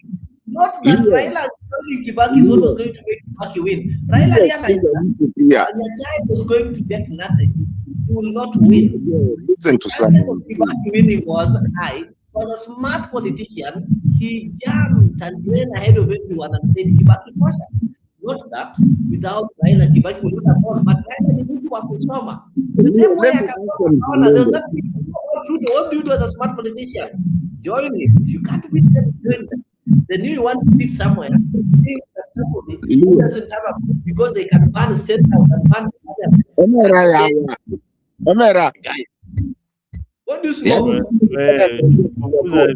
Whatever you are thinking today, Ivana, wacha mato ongea kidogo. Hata amefanya nikaongea Kijaluo. Omera ya do you know we are going to have a referendum, a constitutional review? And we might come up with the ODM proposal of a 7-year one-term president, so that if we do a constitutional review, it will be because the law is not Ruto hawezi kubali upuzi kama hiyo. Hiyo ni upuzi tu za ODM. Hiyo inaweza kuwa propose na unaona, that is why I fear ODM joining my party UDA. That is what I fear. This kind of nonsense unaleta hiyo mjinga, unaleta tio ati sasa ati Ruto ati we suspend the constitution that Ruto can rule forever. Hizo ni ujinga unapata. No, we are not suspending the constitution. Remember, the provisions allow what is called constitutional review. We are going to know review that. these years. Listen, these years, what are we achieving and what can we change? One of them is we don't want this 5 years, 5 years. Can we make it one term? Yeah, 7 years, then we make it one term. Then if you make it one term, it means Ruto will have an opportunity. So you go for one term. Yeah, 7 years. It is constitutional. And since ODM is run by smart brain, and nyamaza mtu mwingine aongee bwana. Wacha mato ongee kidogo. Mato ongea. Please, let's venye mzalendo tu anasema hapa hivi, and you know we've been in these channels for a long time. It doesn't make any sense kukimbia kila mtu akitaka kusema kitu like mzalendo amesema. It's good to unyamaza. Si mimi na nyamaza. Please, I've been a moderator. No, you've been in tukiwa hapa sisi wote. Just let someone talk. But not a semi vitu mingi. I wanted to answer what Mzalendo asked. Kama, what the problem was if Raila never said anything and went to the broad-based. Mzalendo, honest to God, Ruto was gone. Is the love of Raila venye aliongea. And that's why if you listen to his mwenye alikuwa anamfanyanga campaigns, the journalist, what's his name? I don't know, it's not Linus. But if you listen to him, mwenye alikuwa akifanyanga unscripted something journalism, he was in Baba's campaign team. Nani huyu ni Leto ama huyu Agunda, I think. Yes, something of the sort, nitakwambia. Lakini yeah, but I know you know who I'm talking about. Alikuwa kwa campaign yake. Alisema vizuri kabisa, akasema Baba alienda akijaribu kugeuzia kitu because alikuwa amekosea vijana. He was trying to correct his mistakes. So he went with the mistake that the Gen Z or the movement walikuwa wanaenda kutoa Baba Rosafi. Na yeye alikuwa kutoa Ruto Rosafi alikuwa ameenda. Baba tu ndo aliokoa, and ukisikiza interview yake akiwa na Kinandu, he says very well that Baba alienda kama na regret your decision. That's why aliuliza, who told you ODM itakuwa na watu? He was not part of it, but he knew he had made a mistake, na yeye ndo alifanya watu wakaacha, lakini walikuwa wameendea ule jamaa, walikuwa namwendea kufa makanga, kufa dereva, if you all remember that. Mato, the thing with you is that you people live in some countries with some different democracies, and I sometimes feel bad when you hear about countries to fail. I've been in countries that have failed because of this kind of thing. You've seen what has been happening in West Africa. When I hear something, what do you respect? With the title, cheering, worshiping. You know the so do we have a coup as part of the Kenyan constitution? After Ruto Kuenda, which process was used to get the president? You guys, I think unless you ambassadors of the Western countries who thrive and enjoy when countries fail. I told you you have to be my leader. I give you the right.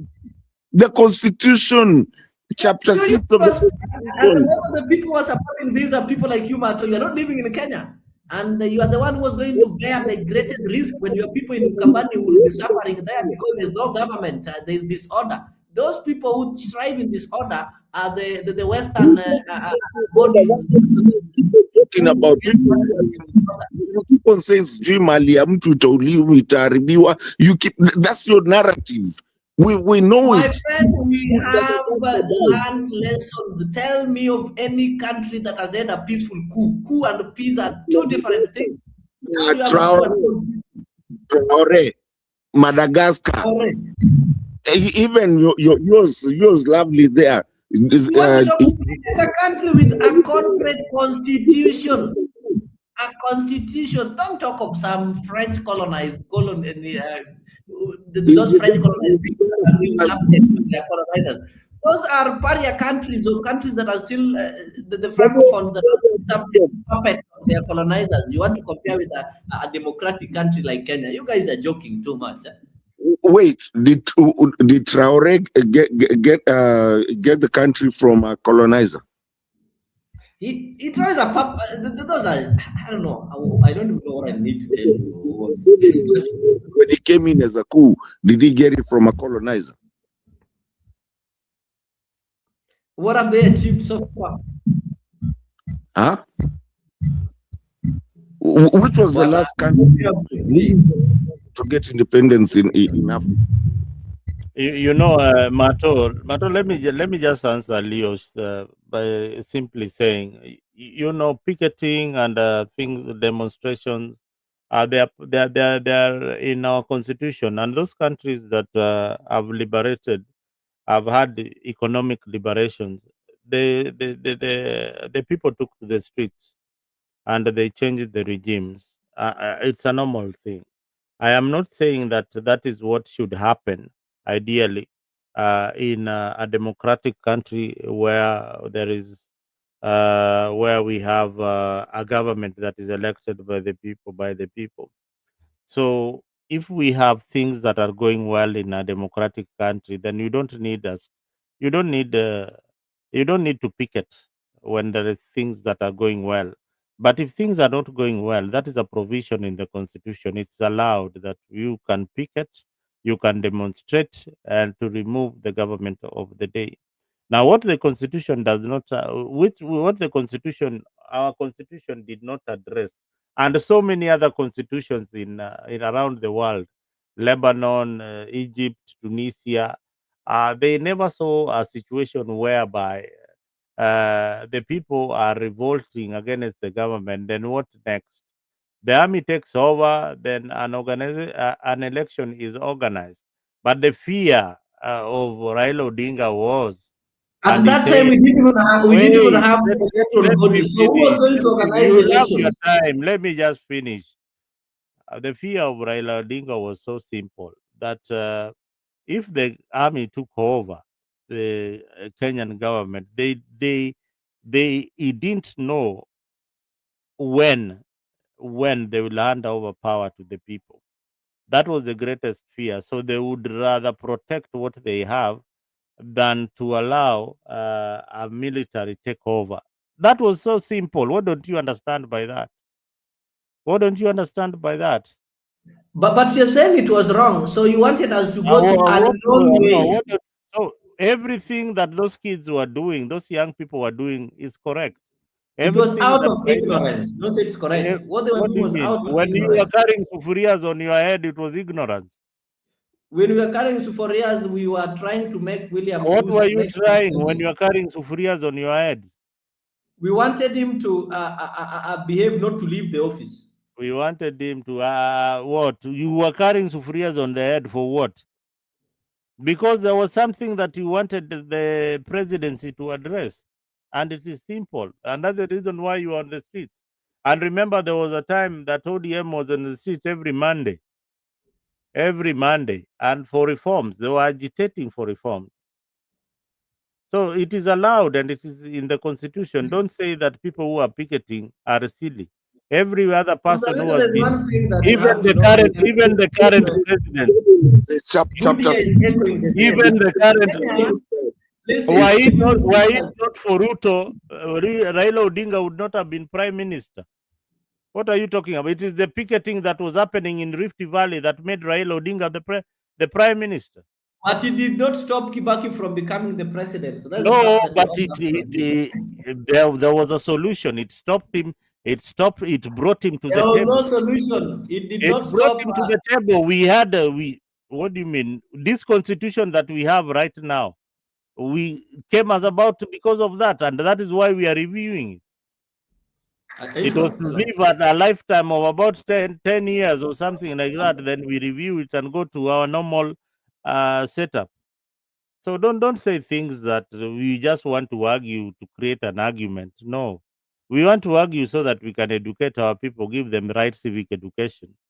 But you see now you are tunaongea tu. Wacha tuambie watu ukweli kuliko kudanganya wananchi. Ni sawa Mato. Leo sidhani kama Leo anajua a constitution is a moving document. It's just an agreement between how we are going to live with each other. I don't have to follow the constitution. I can decide you're not going to rule me. So the fact that unasema umechaguliwa, it means nothing until I agree with that constitution.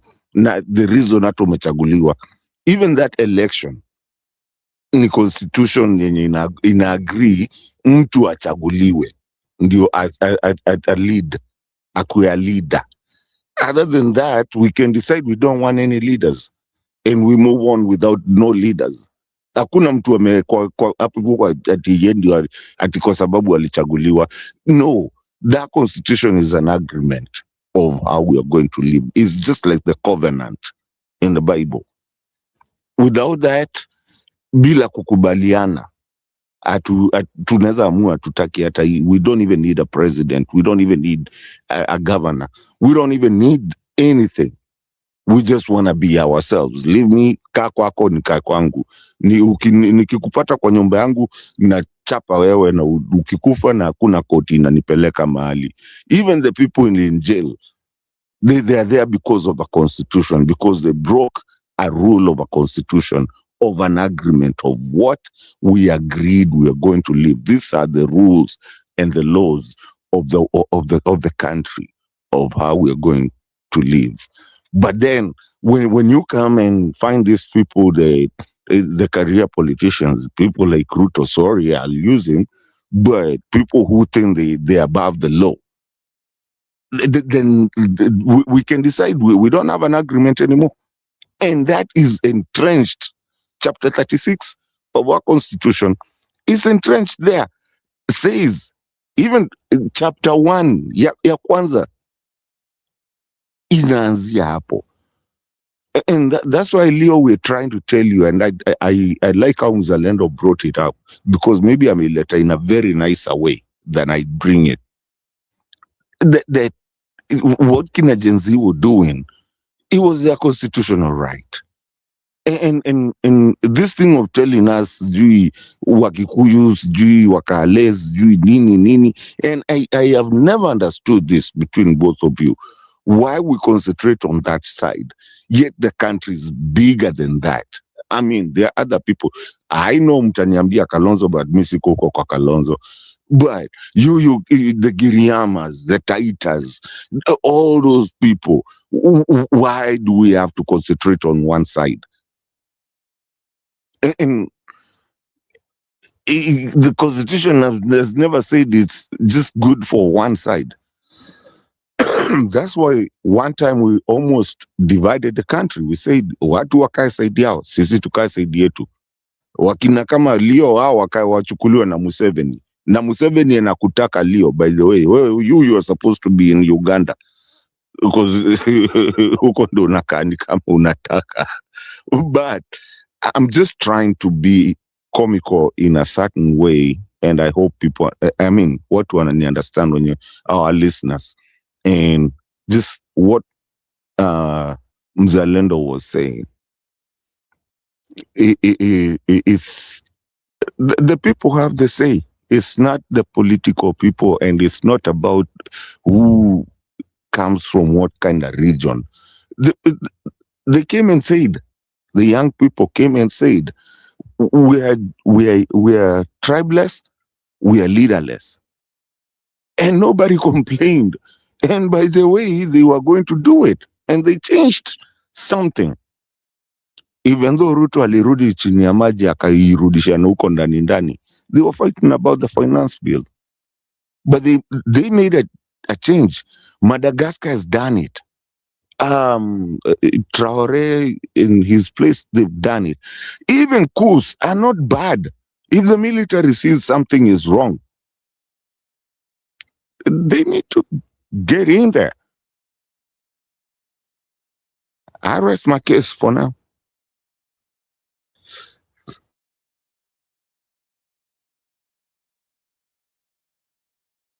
Then Washari time, I think the conversation was good, Mzee. You people have been here for 3 hours, 40 minutes. That is great. We need to hook up again and have this kind of conversations. And one thing that comes out is that as far as we might not like William Ruto, but the alternative that is there is not serious enough to convince us so that we can be able to work with them. So maybe people and some who are close to them might reach them and tell them to change their tactics so that Kenyans can be able to identify with them. So, Zalina, I don't know if you're around because we can end it from there. And all the viewers. Let me give you a laugh real quick. Yes, you are laughing. Leo, the thing with Ruto is we don't, personally, I will say, from the people that I know, we don't hate Ruto because he's a human being. We hate him for his past. And not even his past, in what he's doing. It's kind of like when Pablo Escobar got his way into being in Congress of his country. Someone was, and they died. Someone was there to say that this guy has been this and this and that and that. It's just his hunger for being the Uhurus, in which we also had a problem with Uhuru, but of these people, he just has an hunger of becoming either the richest person, but again, he has very not even hidden skeletons. His skeletons are open in blunt day. You can see his skeletons. you look at his history, he's not there. You had even his own people, CSs quit and say that he's way too much. You've had the slapping of Uhuru. You've had the kufinywa mkono ya Fred Mutua. You've had all those things. I have a personal one with him. Then, and a lot of people will tell you that, and that's why you even hear the things of well, kijana unaniongelesha kama nani. We all saw that. And the thing is that also his decision making is just, it's all about, I used to say kutenga, tumetenga, tumefanya, tumenini, tumetenga, umetenga na nani. We want a country that is not about nini, things that are just being spoken like, now we've come from hustler. He's now a dynasty, right? Okay. Well, now we are hearing now Singapore. Now we're not saying that Kenya cannot be Singapore. Of course, we want Kenya to go to Singapore, even the I mean, not even the US. Just be the best country that anyone can live in. We want that. But at what expense? Is it at the expense of our people? Do we want good governance? Do we want this being exported to go work somewhere else?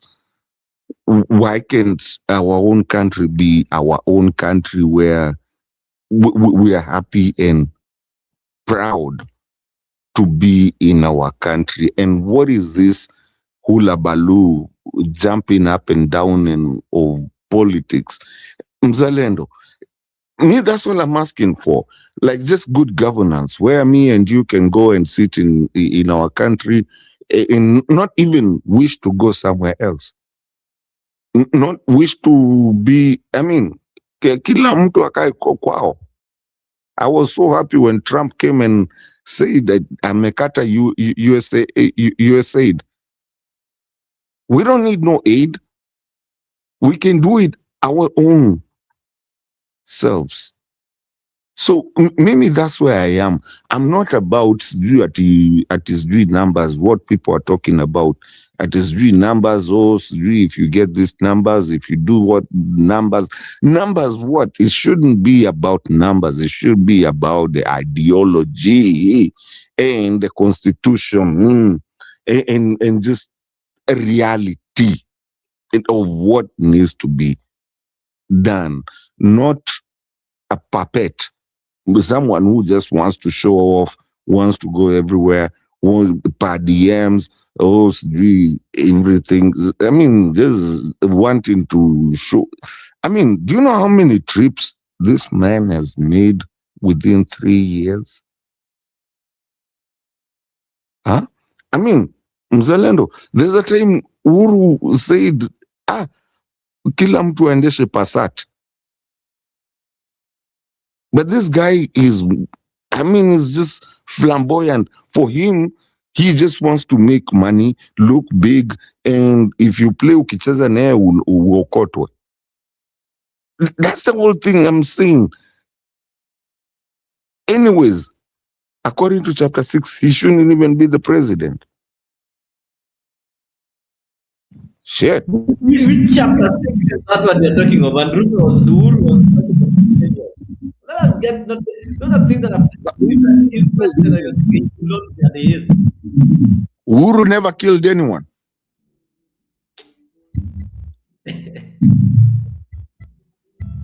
Who did Ruto kill?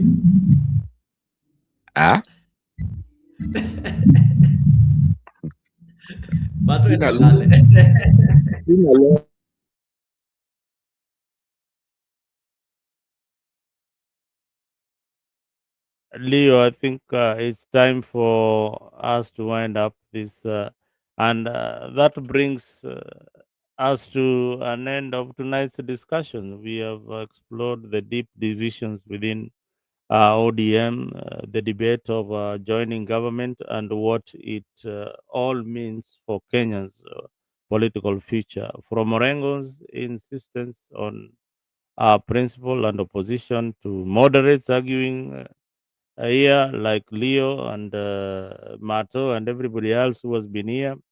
Asanteni sana. It is clear that the party stands at a crossroads. The bigger question, however, goes beyond politicians. It is about the people, the expectations, and the development that must reach every constituency. The story is far from over. We will continue to follow these developments and hold our leaders accountable, because in Kenya, politics cannot be just about power. Must be about service, trust, and delivery. Thank you, Themba. Thank you, Leo. Thank you, Mato. Please be coming to the studio. Thank you for joining us. To our viewers, thank you for tuning in, and stay informed, stay engaged, and join us next time on Africa 24, where the conversation never stops. Good night, Kwarini.